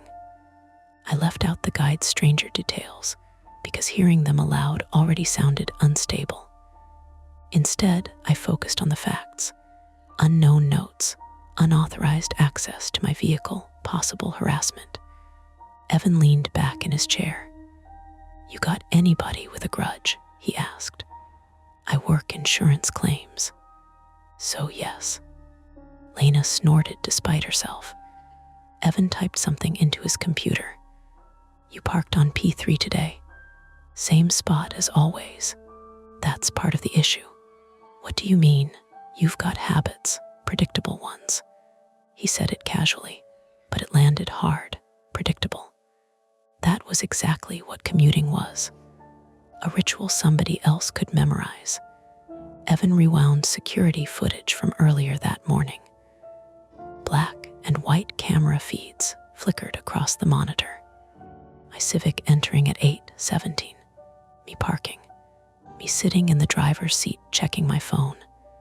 Then, 3 minutes later, the white Ford pickup rolled into frame. My pulse jumped immediately. Yellow raincoat driver. Even grainy security footage couldn't soften how directly he watched my car. He parked 3 spaces away exactly like I remembered. "What time was that?" Lena asked. Evan checked the timestamp. 8:21. The footage continued. The driver sat motionless for nearly 2 minutes. Then another vehicle entered frame, briefly blocking the camera. When it passed, the truck was empty. Not driving away. Empty, driver gone. I leaned closer. "What the hell?" Evan rewound, played it again. Same thing, truck visible. SUV passes, truck empty afterward. "He exited on foot?" Lena asked. Evan frowned. "Should have crossed camera range, but he hadn't." We watched another angle. Nothing. No man in yellow raincoat entering elevators. No stairwell access. No visible departure. And Evan pulled footage from 20 minutes later. At 8:43, while I was upstairs at my desk, a figure in a hooded rain jacket approached my car from a blind spot between concrete pillars. Face obscured, average height, gloves. The person slid the second note beneath my wiper and walked calmly toward the south stairwell. "That's him?" Lena asked. "Can't tell," Evan said. The figure disappeared from view. Seconds later, the south stairwell door opened again. Nobody emerged. Evan sat back slowly. "That's weird, you think," Lena said. He ignored the sarcasm. "That stairwell exits onto a locked loading dock. You're saying he couldn't leave that way. I'm saying I should have seen him come back out." A knot formed low in my stomach. Not because it was impossible, because it was plausible. There were maintenance corridors, blind spots, service exits. A real person could move through a building invisibly if they understood it well enough. That idea scared me more than anything irrational. Someone knew routes, patterns, access points, the same way the guide knew my commute. Evan copied still images from the footage and printed them for me. Honestly, he said, you should file a police report. Over notes, over somebody accessing your vehicle repeatedly. Lena crossed her arms. And stalking. Evan nodded once. Yeah, that too. Outside the office, the rain had strengthened. Water ran down the garage ramps in thin, reflective streams. Lena walked beside me in silence for a while. Then, you're not seriously thinking of ignoring this. I'm thinking maybe whoever this is wants a reaction. Nolan. What? You got anonymous calls, messages, somebody following you, and a guy disappearing around your office garage like he works for the CIA. That's dramatic. That's accurate. I unlocked my car. Both of us checked the back seat automatically before getting in. That unsettled me more than I wanted to admit. The guide was changing our behavior already. Lena noticed me hesitate with the ignition. You okay? Yeah, lie. My hands felt unsteady on the wheel. She studied me for a moment. You don't have to drive home alone. I'm fine. That's not what I said. I almost snapped at her then. Not because she deserved it, because she was right, and because I hated feeling handled. Instead, I started the engine. The dashboard clock read 5:41 p.m. Rush hour would be getting ugly. My phone buzzed in the cup holder. Unknown number. Neither of us moved for a second. Then I answered on speaker. Hello. Static crackled softly. Traffic noise in the background somewhere. Then the same male voice from earlier. You're late already. Click. Call ended. Lena stared at the phone. Okay, she said quietly. We're going to the police. I should have agreed immediately. Instead, I looked at the folded guide sitting on the passenger seat. Route adjustments required. Tomorrow must begin before 7:12 a.m. You don't think that's strange? I asked. What? The timing? You mean the stalker timing you? No, I mean I stopped. Because I sounded insane already. Lena rubbed her forehead hard. Nolan, listen to yourself. I know. No, seriously. I know you want this to fit into a normal explanation. But right now, the normal explanation is a person targeting you. Rain hammered the windshield harder now. The wipers squealed once before settling into rhythm. Back and forth, back and forth. My commute home took me north through downtown and onto I-5 again. Same route, same exits. Only now every car felt noticeable. Every lane change meant something. We left the garage at 5:52. Traffic crawled immediately. Red taillights stretched ahead through rain mist. A motorcycle officer weaved slowly between lanes farther up the interstate. Lena watched the road with me. You taking me home first? She asked. Yeah, she lived in Fremont, not far off my route. We passed the convention center underpass 20 minutes later. A man stood near the shoulder beneath the overhang, waving both arms. My grip tightened on the wheel before I consciously connected why. Rule 2. Do not stop for anyone waving near the convention center underpass. He probably needs help, Lena said automatically. But she didn't sound convinced either. The man's hood was up against the rain. Dark jacket, backpack. Cars ahead of us ignored him. One slowed slightly, then accelerated away. I kept driving. In the side mirror, I watched him continue waving frantically at traffic disappearing north. Nolan, Lena said carefully, did you notice something? What? You sped up. I hadn't realized I did. My chest felt tight again. The radio suddenly burst into static, not music cutting out, just harsh white noise flooding the cabin. I slapped the volume knob instinctively. Nothing changed. Then, underneath the static, faintly, sirens, distant, approaching fast. I checked every mirror. No emergency vehicles. The sound grew louder anyway, wailing somewhere behind us. Cars around me continued normally. Nobody pulling over, nobody reacting. "You hear that?" I asked. "Yes." Lena sat straighter. The sirens swelled until they sounded almost directly beside us. Still nothing visible. Then, abruptly, they cut out. Clean silence except for rain and tires. Neither of us spoke. Rule 4. You may hear emergency sirens without seeing emergency vehicles. This is normal. Keep driving. Lena looked pale now. That's not possible. Maybe construction audio. From where? I didn't answer. Traffic began thinning unexpectedly ahead. Too fast. One moment, brake lights crowded the interstate. The next, open pavement stretched forward beneath wet streetlights. No visible accident. No merge. No reason. Cars accelerated around us almost greedily. Rule 3 slammed into my head immediately.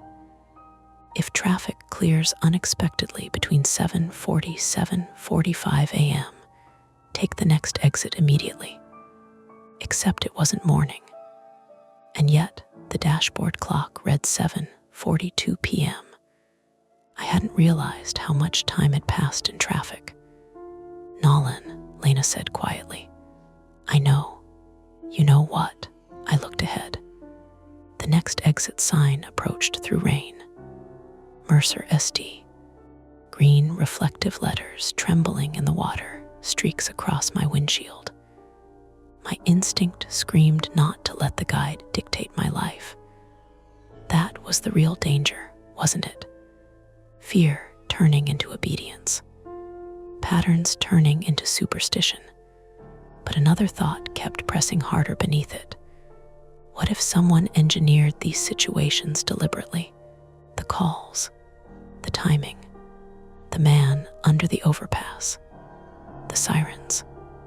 Coordinated harassment campaign sounded absurd until you remembered people had stalked strangers for less. And I had no idea what happened if we ignored the warnings. Lena spoke first. "Take the exit. You believe it now." "I believe somebody wants us on this road." That decided it. I flicked the turn signal. A pickup truck surged into the lane beside us suddenly, engine roaring. White Ford. Mud along the sides. Yellow raincoat visible behind the wheel. The truck accelerated hard, cutting directly in front of my Civic, so sharply I jerked the wheel instinctively. My tires hydroplaned for half a second. A horrible floating sensation. Then impact, not with another car. The concrete divider. A brutal scraping crunch tore along the passenger side as sparks sprayed behind us. Lena shouted. The Civic spun halfway sideways across the wet exit lane before slamming to a stop against the guardrail. Airbags exploded open with a deafening pop. For a moment, all I could hear was hissing. Rain, my own breathing. The chemical stink from deployed airbags filled the cabin instantly. "Nolan," Lena's voice sounded far away. "I'm okay," I coughed. My shoulder burned. The windshield was fractured white at the edges. The pickup truck had stopped 50 yards ahead on the exit ramp. Hazard lights blinking softly in the rain. The driver's door opened. The man in the yellow raincoat stepped out slowly. And behind us, farther up the interstate, multiple headlights suddenly appeared through the rain at full speed, coming directly toward the blocked exit lane we now couldn't escape from. The first car missed us by less than a foot. It screamed past the rear bumper in a sheet of spray, horn blaring, headlights smearing white across the rain. Then another swerved around the wreck sideways, tires shrieking against wet pavement. "Nolan," Lena shouted. I forced my door open against the bent frame. Pain flared through my shoulder immediately. Sharp, hot, probably from the airbag impact. My ears still rang. The Mercer exit curved downward toward Fairview Avenue, separated from the interstate by concrete barriers slick with rainwater. We were stuck half across the exit lane, angled badly enough that oncoming traffic couldn't see us until the last second. The white Ford pickup sat farther down the ramp, with its hazards blinking amber through the rain. The man in the yellow raincoat was walking toward us calmly. Not running, not panicking, just walking. "Get out," I said. Lena shoved her door open with both feet. "My leg, you can walk." "Yes, then move." Another car fishtailed around the Civic hard enough that I heard metal scrape concrete. The driver screamed something out the window that vanished into the rain immediately. We stumbled over the guardrail together onto the narrow maintenance shoulder running beside the ramp. Cold water soaked through my jeans instantly. The man kept approaching, closer now. Late 50s maybe, weathered face, gray beard darkened by rain. He moved with a slight limp. "You need to get off the ramp," he called, normal voice. That almost scared me more. Lena grabbed my sleeve hard. "Don't go near him." I wasn't planning to. The man stopped about 20 feet away and raised both hands slowly. "Listen carefully," he said. "You shouldn't have taken Mercer." My shoulder throbbed violently and hammered the concrete around us. "You forced us off the road," Lena yelled. "I forced you out of the fast lane. That's insane." The man glanced uphill toward the interstate. Headlights swept past above us continuously now. "You have maybe 3 minutes before State Patrol closes this exit," he said. "After that, they'll separate you." I stared at him. "What are you talking about?" Instead of answering, he reached into his coat pocket. Lena flinched backward immediately. He pulled out folded papers. "More guides. You're behind schedule now," he said. "You think we're taking anything from you?" Lena snapped. The man ignored her and looked directly at me. "They're using your route because you noticed them." "Who?" No answer, just rain. Then the distant wail of approaching sirens. Real ones this time. The man extended the papers toward me. "You need to leave downtown before midnight." "Nolan," Lena said sharply. I knew. Every survival instinct I had screamed not to trust him. But another part of me, the exhausted, confused part, wanted information badly enough to risk it. That was the trap, I think. Fear making even terrible options feel necessary. I took the papers. The man nodded once. Then he turned and walked back toward the pickup. "That's it," I shouted after him. "Who are you?" He paused beside the driver's door. "You already know the important part," he called back. "Patterns keep people alive until somebody else learns them too." And he drove away down Fairview and vanished into the rain. Lena looked at me like I'd lost my mind. "You actually took them. You wanted answers. I wanted police." Sirens grew louder now from the interstate above us. Red and blue reflections flashed across the wet concrete barriers.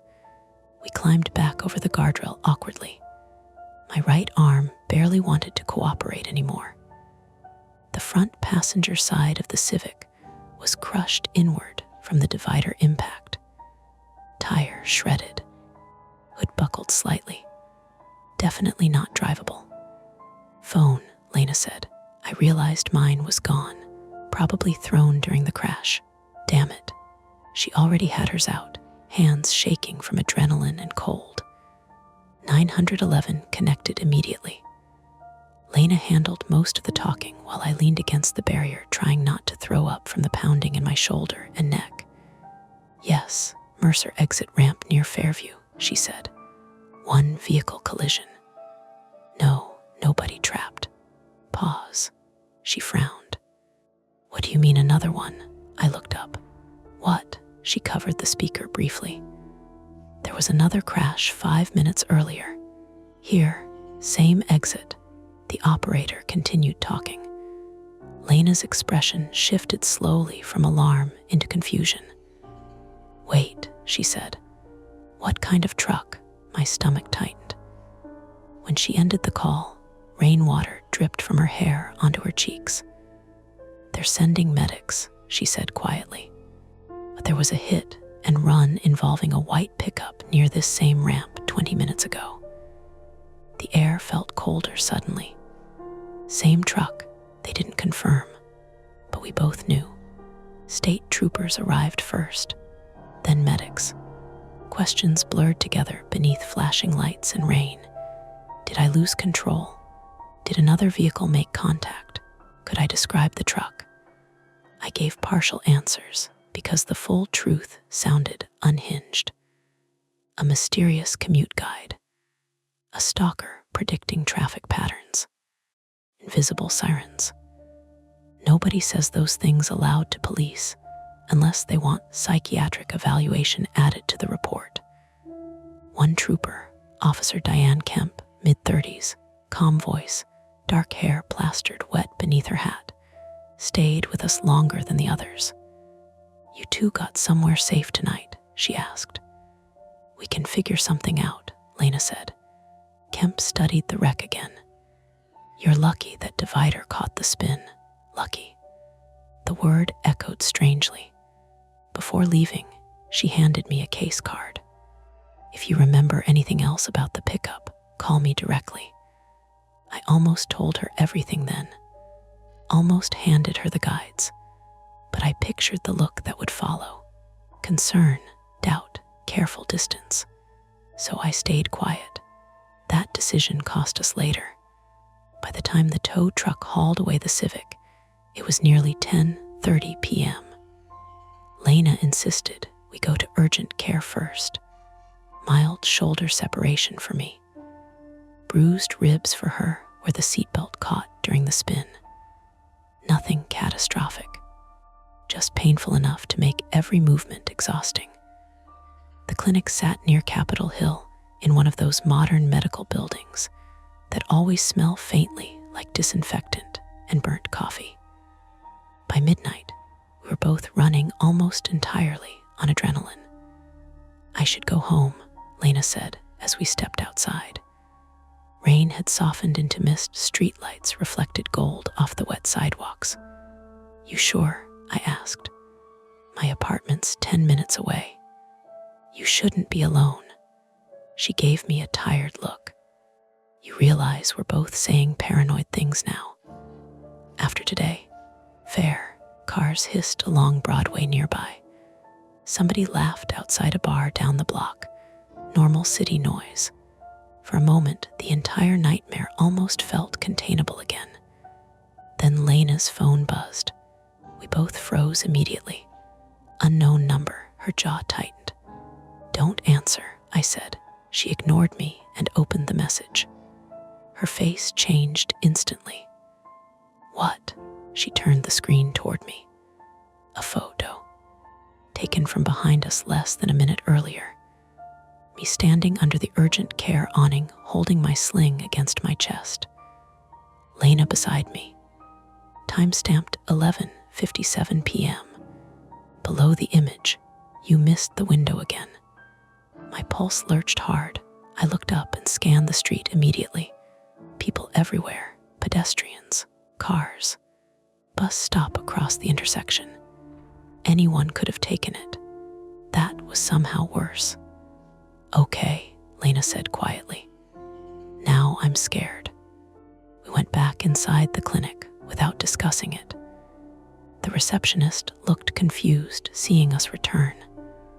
We just need a minute, Lena told her. We sat in silence beneath fluorescent lights while a muted television played weather updates nobody watched. Finally, I unfolded the new papers from the yellow raincoat man. 3 pages this time. Typed. More specific. Route disruption procedures. Temporary. Do not sleep at your registered address tonight.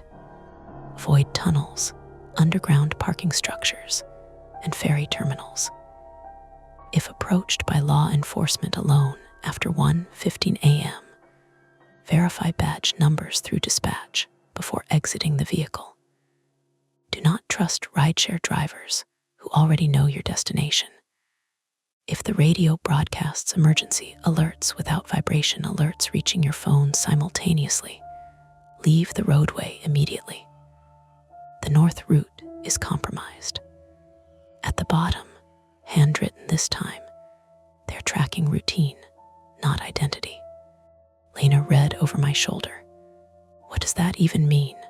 I don't know. Who are they? I don't know. She sank back in the plastic chair heavily. We need to stop pretending this is random. I'm not pretending. Yes, you are. I looked at her sharply. You keep acting like if we find the rational explanation, this all settles into place. But rational explanations can still be bad, Nolan. The clinic vending machine hummed nearby. A janitor pushed a mop bucket slowly down the hallway. I think somebody's testing something, she said. What kind of something? I don't know. Surveillance maybe, traffic monitoring, psychological profiling. She rubbed both hands over her face. You said the guy mentioned patterns. That doesn't explain the notes. No, but it explains why they care about your commute. Her voice dropped lower.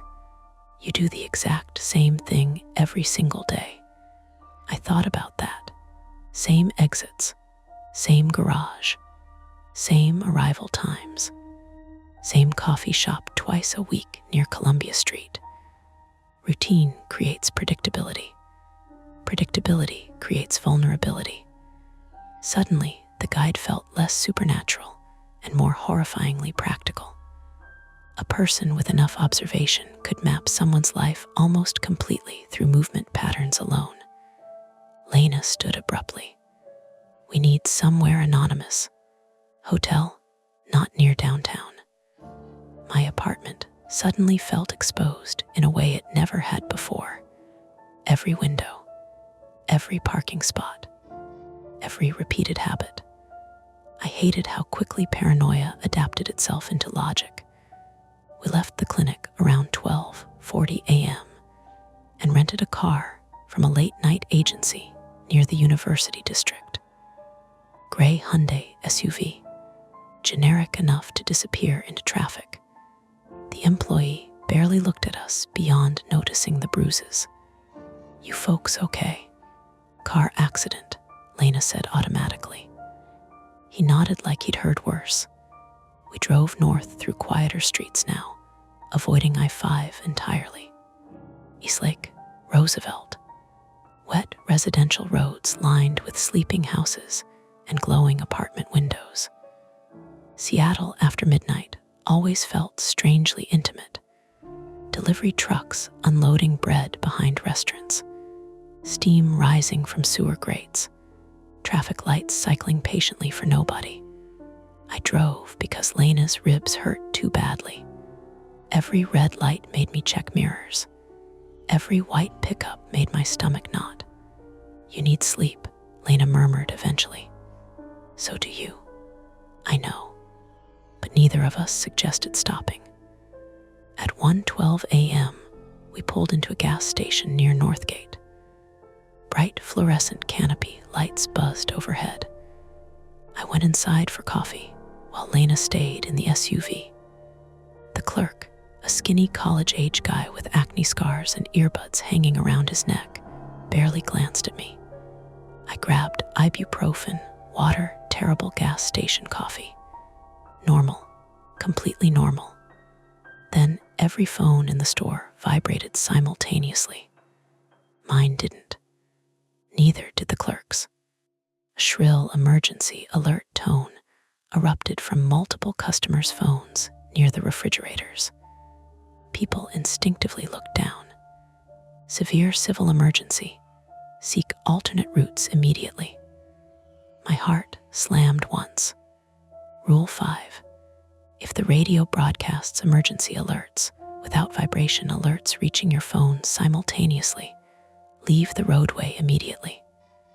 The store radio crackled overhead. Major traffic incident affecting northbound, then cut abruptly into static. I dropped the coffee. Hot liquid splashed across my shoes. Outside, through the glass storefront, I saw Lena staring forward rigidly through the SUV windshield. Not at me, at something behind me. I turned.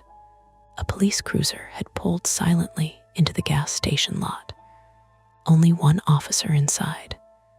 No lights, no siren. And as the driver's door opened, I saw the officer already looking directly at me before stepping out into the rain. Then my phone, missing since the crash hours earlier, suddenly vibrated inside my jacket pocket. Impossible. My hands shook as I pulled it out. Cracked screen. Mud smeared along the edges. One new message. Unknown sender. Do not let HIM separate you. That was the moment retreat stopped being possible. Because until then, we could still pretend this was harassment. A stalking campaign. Something ugly but understandable. But my lost phone appearing in my pocket meant someone had been physically close to me recently enough to place it there without me noticing. And I had absolutely no idea who. The officer stepped out of the cruiser like he had all night. No hurry, no raincoat, just dark uniform, wet shoulders, one hand resting near his belt. Lena's face appeared through the rental SUV windshield, pale under the gas station canopy lights. She shook her head once. Don't. The guide in my pocket seemed to weigh 10 pounds.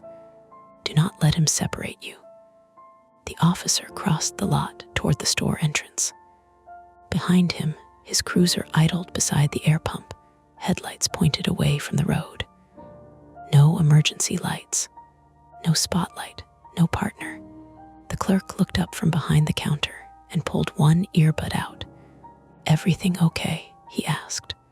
I didn't answer. The officer opened the glass door. A bell jingled. "Nolan Mercer," he said.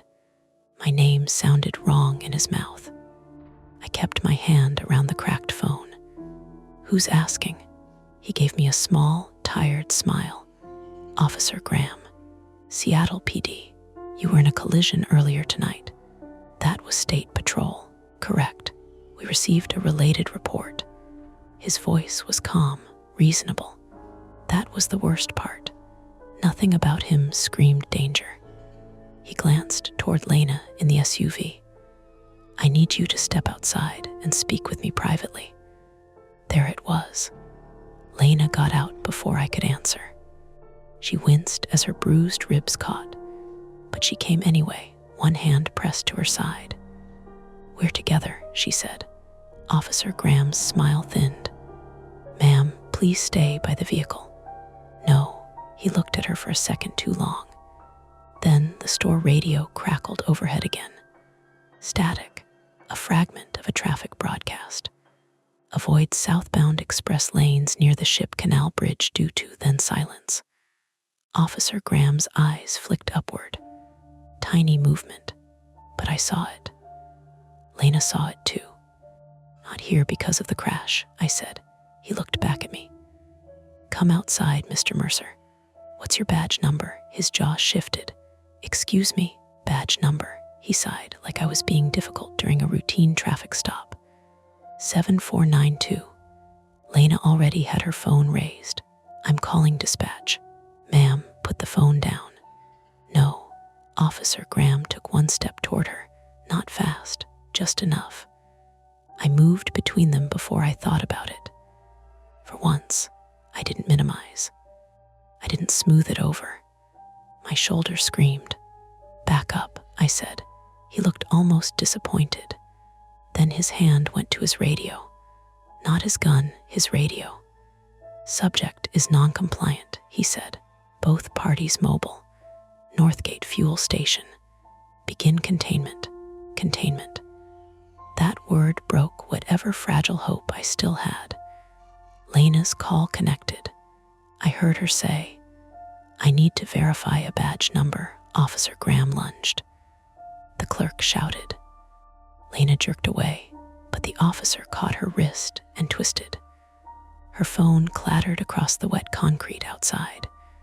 I grabbed the nearest thing I could reach, a metal display rack of windshield fluid. I shoved it hard into him. Plastic bottles burst across the floor. Blue fluid splashed under his boots. He slipped, slammed one hip into the doorframe, and went down on one knee. "Run," Lena yelled. We ran. Not elegantly, not heroically. Lena limped. I held my useless arm tight to my chest. My shoes slipped in spilled coffee and rainwater. We reached the rental SUV as the clerk began screaming into his own phone. Officer Graham was already getting up. "Keys," Lena shouted. "In my pocket." My fingers fumbled once, twice. The officer drew his taser. I got the SUV unlocked. A sharp electric crack split the air as the probes hit the driver's side door instead of me. I fell into the seat, gasping. Lena slammed her door. "Go," I went. Hyundai lurched forward, clipped a trash bin, and fishtailed out of the gas station lot onto Roosevelt Way.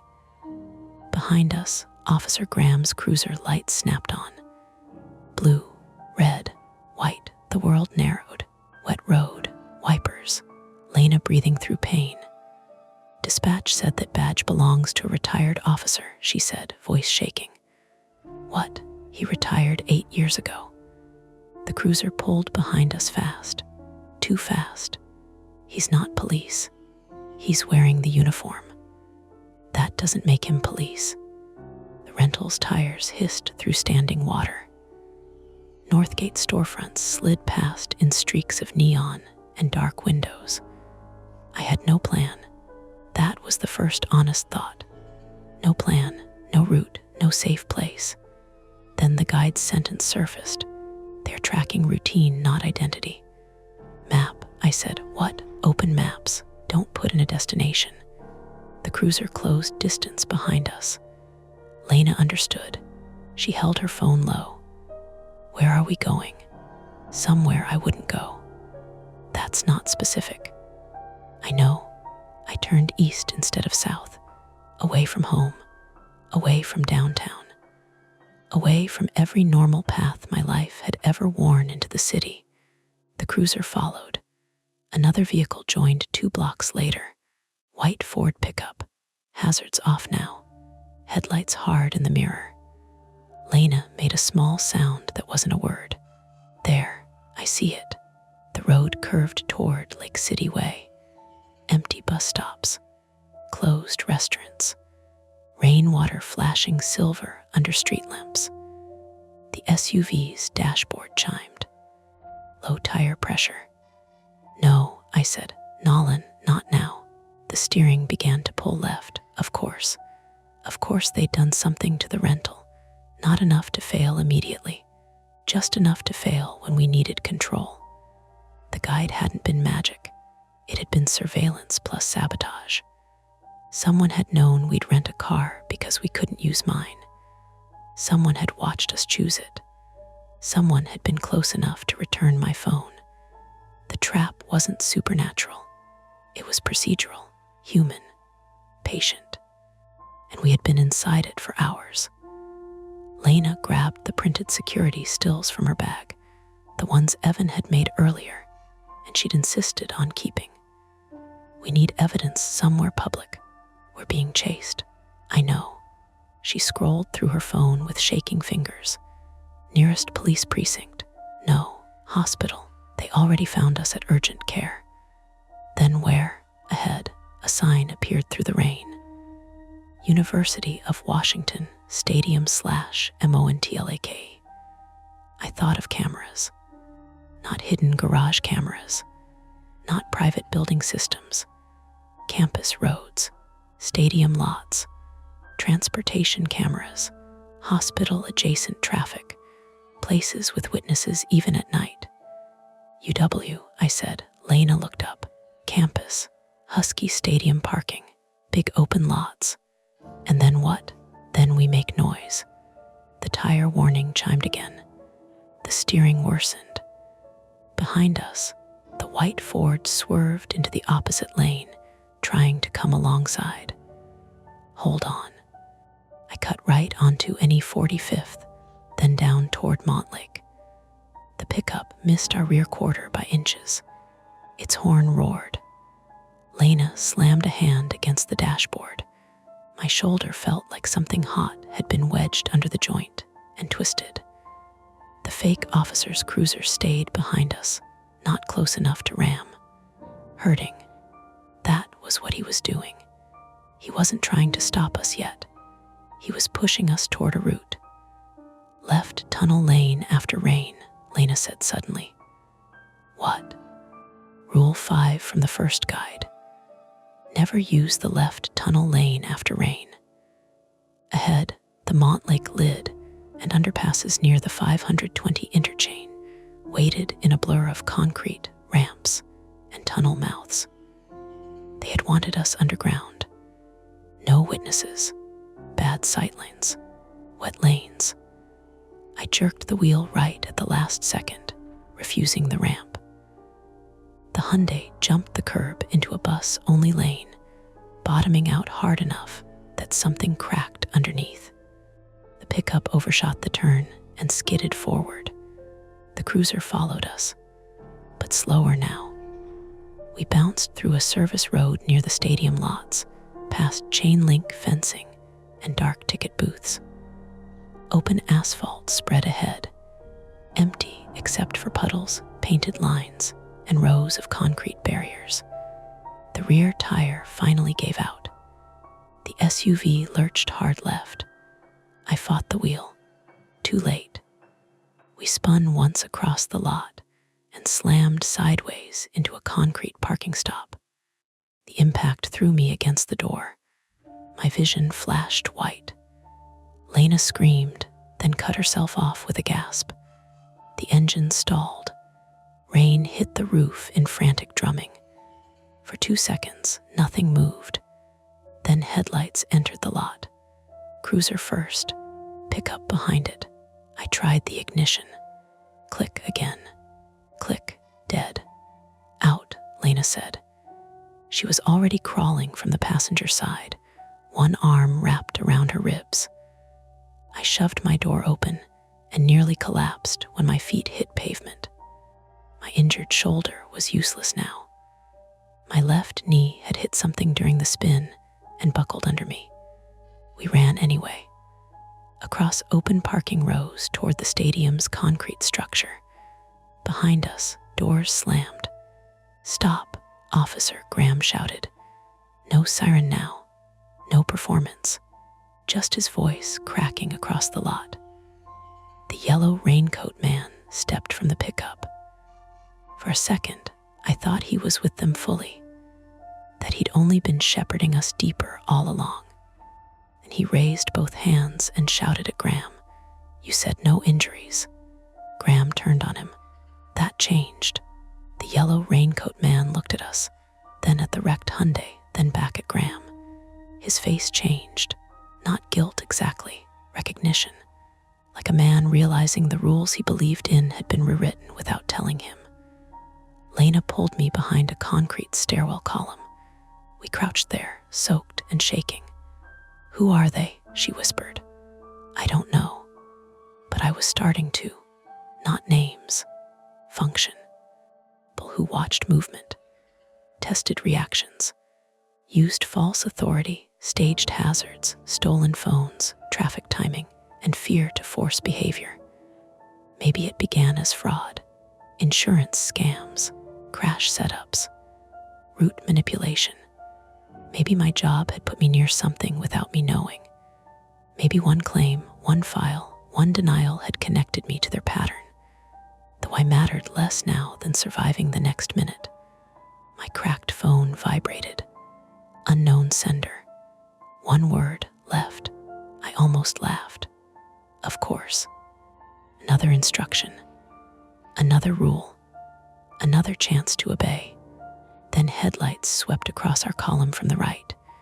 A third vehicle had entered the lot. Dark sedan. No lights flashing, blocking the sidewalk exit. Left was the only open direction. Don't follow it, Lena whispered. I wasn't going to, but then I looked left.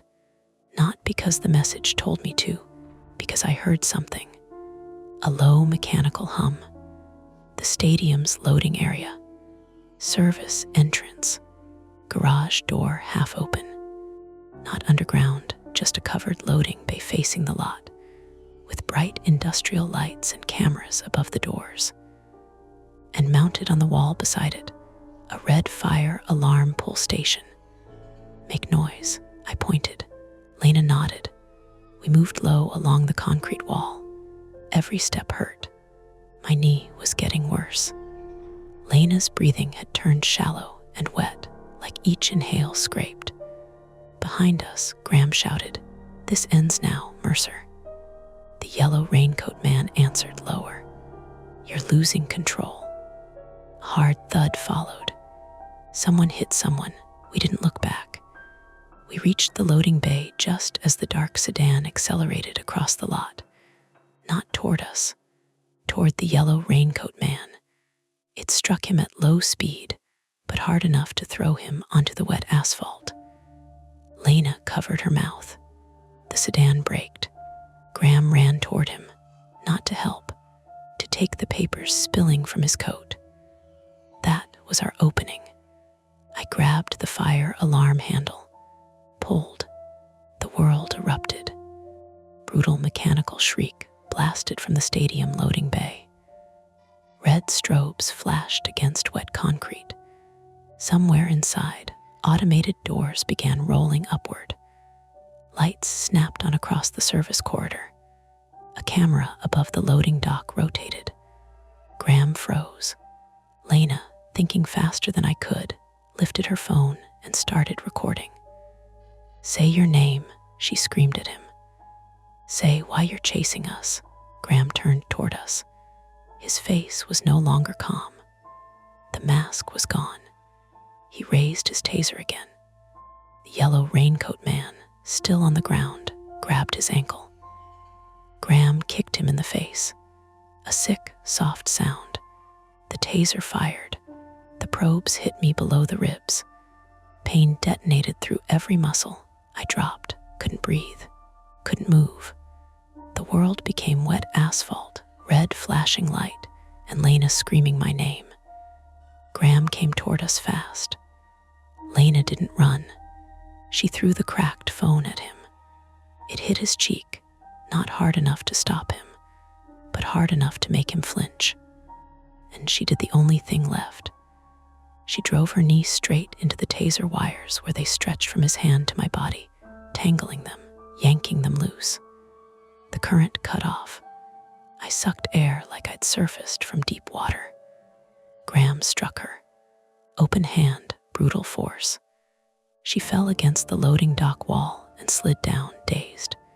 Something inside me snapped cleanly. Not brave, not noble, just done.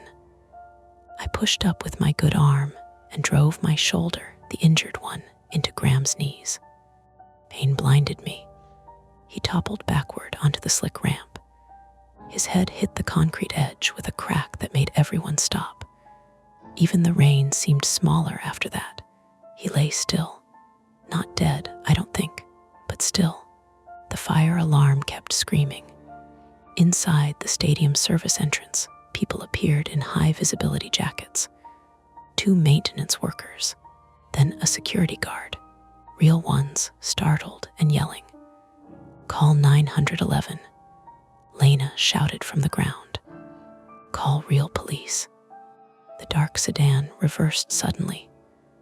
The pickup's engine turned over. The driver, not yellow raincoat now, someone else, tried to back out of the lot. But the fire alarm had done what traffic rules and guides never could. It made randomness. Campus security vehicles entered from the far side. A delivery truck blocked the exit by accident. A maintenance cart stopped sideways near the gate. For once, nobody had a clean pattern to use. The white pickup clipped a concrete barrier trying to escape, blew a front tire, and ground to a stop with sparks under the wheel well. The dark sedan made it farther, disappearing toward Montlake. Sirens approached. Real sirens. This time, phones vibrated too. I crawled to Lena. Her lip was split, one eye already swelling. She was breathing, but each breath hurt her. "You okay?" I asked stupidly. "No," she said. Then she laughed once, shaky and awful. The yellow raincoat man lay on his side 20 yards away. His face was bloody. His leg bent wrong below the knee. He was conscious. Barely. When I looked at him, he whispered something. I had to crawl closer to hear it. "Not all of them," he said. "What?" He coughed, red mixing with rainwater beneath his cheek. "Not all the guides were mine." Then campus security reached us, and hands pulled me back. The conflict ended in flashing lights, shouted instructions, knees on wet asphalt, strangers asking questions too quickly. Graham was cuffed while unconscious. The pickup driver was dragged out shouting that he only ran routes. The yellow raincoat man was loaded into an ambulance under police watch. Lena's phone kept recording from where it had fallen near the loading dock, its cracked camera pointed at the rain. And me. I sat wrapped in an emergency blanket, watching red light pulse across puddles, feeling my shoulder throb in time with my heartbeat. We had survived because we broke routine, because we made noise, because, for once, I stopped trying to make danger polite. But when a real detective finally asked if I had any idea why these people wanted me, I looked down at the wet asphalt beside my shoe. There, half stuck under a tire track, was another strip of white paper. Fresh, typed. Only one line had survived the rain. Morning route canceled. 3 weeks later, I took the bus to work for the first time since college. Not because Seattle buses are bad, because I couldn't bring myself to drive. The shoulder sling was gone by then, but my right arm still clicked painfully if I reached too high or turned too fast. Physical therapy twice a week. Anti-inflammatory pills with breakfast.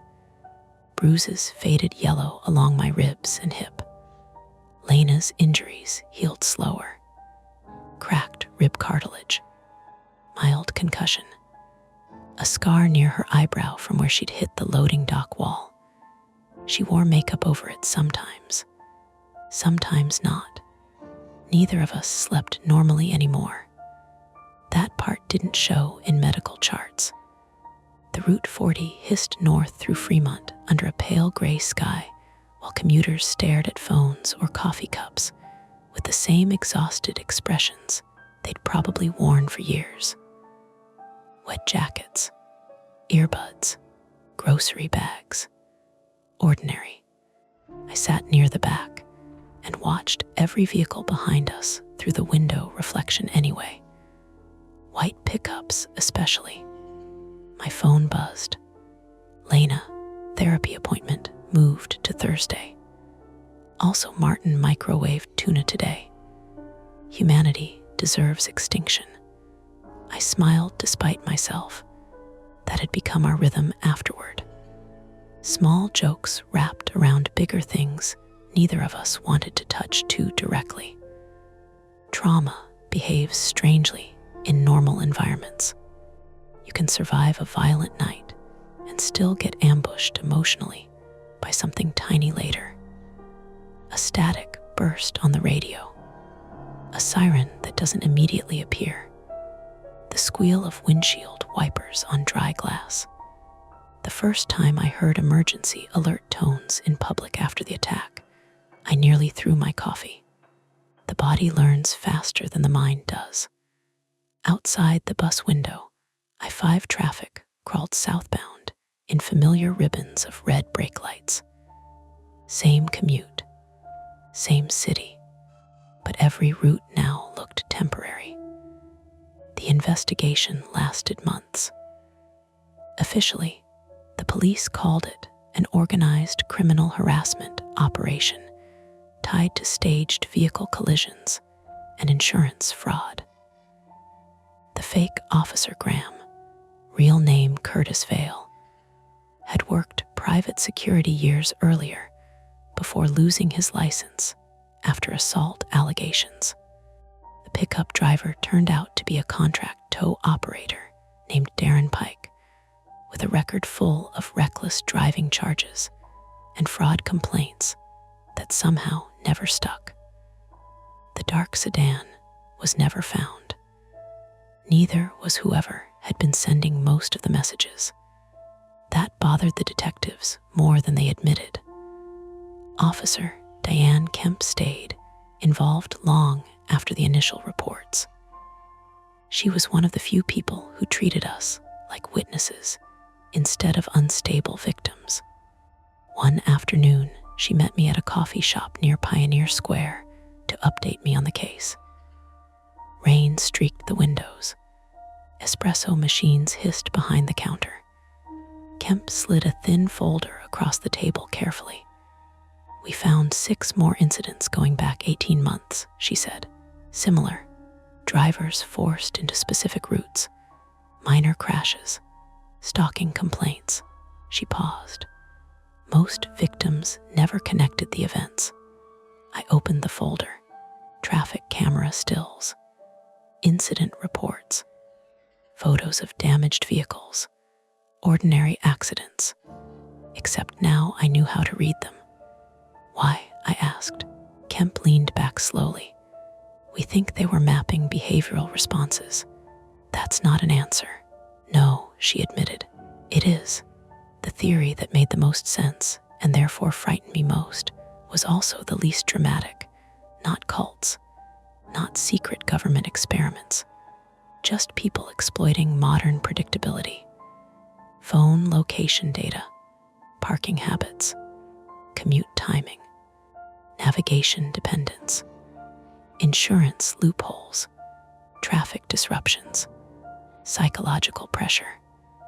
A coordinated group could shepherd someone through a city almost invisibly if they studied them long enough. Most people never notice patterns until the patterns turn hostile." I looked through the folder again. One report involved a woman sideswiped near Tacoma after repeated anonymous route warnings. Another mentioned fake utility workers entering an apartment building to monitor garage access. "What happened to the yellow raincoat guy?" I asked. Kemp's expression tightened slightly. "Name was Ellis Rayner. Alive then." Something loosened in my chest. He talked a little. "What did he say?" "He claimed he originally started warning people after realizing the group was escalating from financial fraud into violence." "That's convenient." "Very." I stared at the rain outside. "So he grows a conscience and starts mailing survival guides." Said routines became easier to manipulate after the pandemic. Fewer commuters, more trackable habits, less human unpredictability. I rubbed my shoulder absently. "That still doesn't explain why me." Kemp looked down briefly before answering. "Actually, we think it might." That got my attention. She tapped the folder. 3 years ago, you investigated a pileup claim near Northgate." I remembered immediately. Multi-car collision during heavy rain. Chain reaction.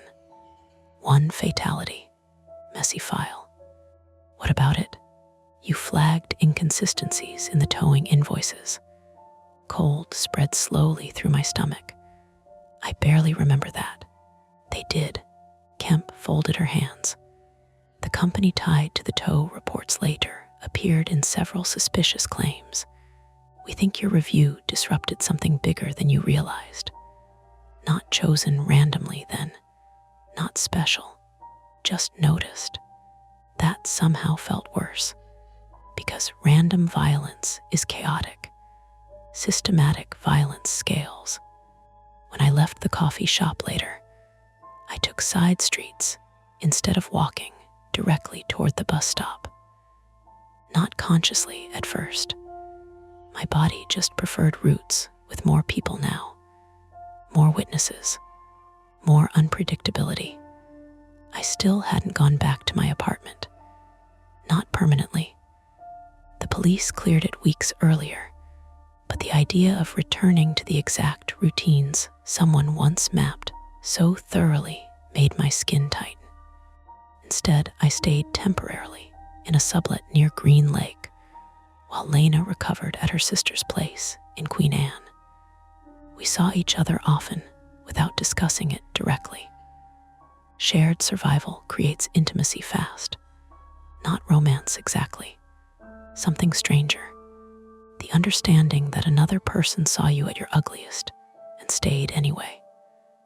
One Saturday afternoon, we met at Gasworks Park because she said she needed proof Seattle still contains daylight. The weather was unusually clear. Children flew kites near the hill overlooking Lake Union. Cyclists passed along the Burke-Gilman Trail. The city skyline shimmered silver blue across the water. Lena sat on the grass carefully, protecting her ribs. "You know what the worst part is?" she asked. "What?" "I still follow some of the rules." I looked at her. She laughed once without humor. "I check the back seat now every time I get in a car." "Me too. I avoid parking garages if I can." "Same." She picked at the edge of a coffee sleeve.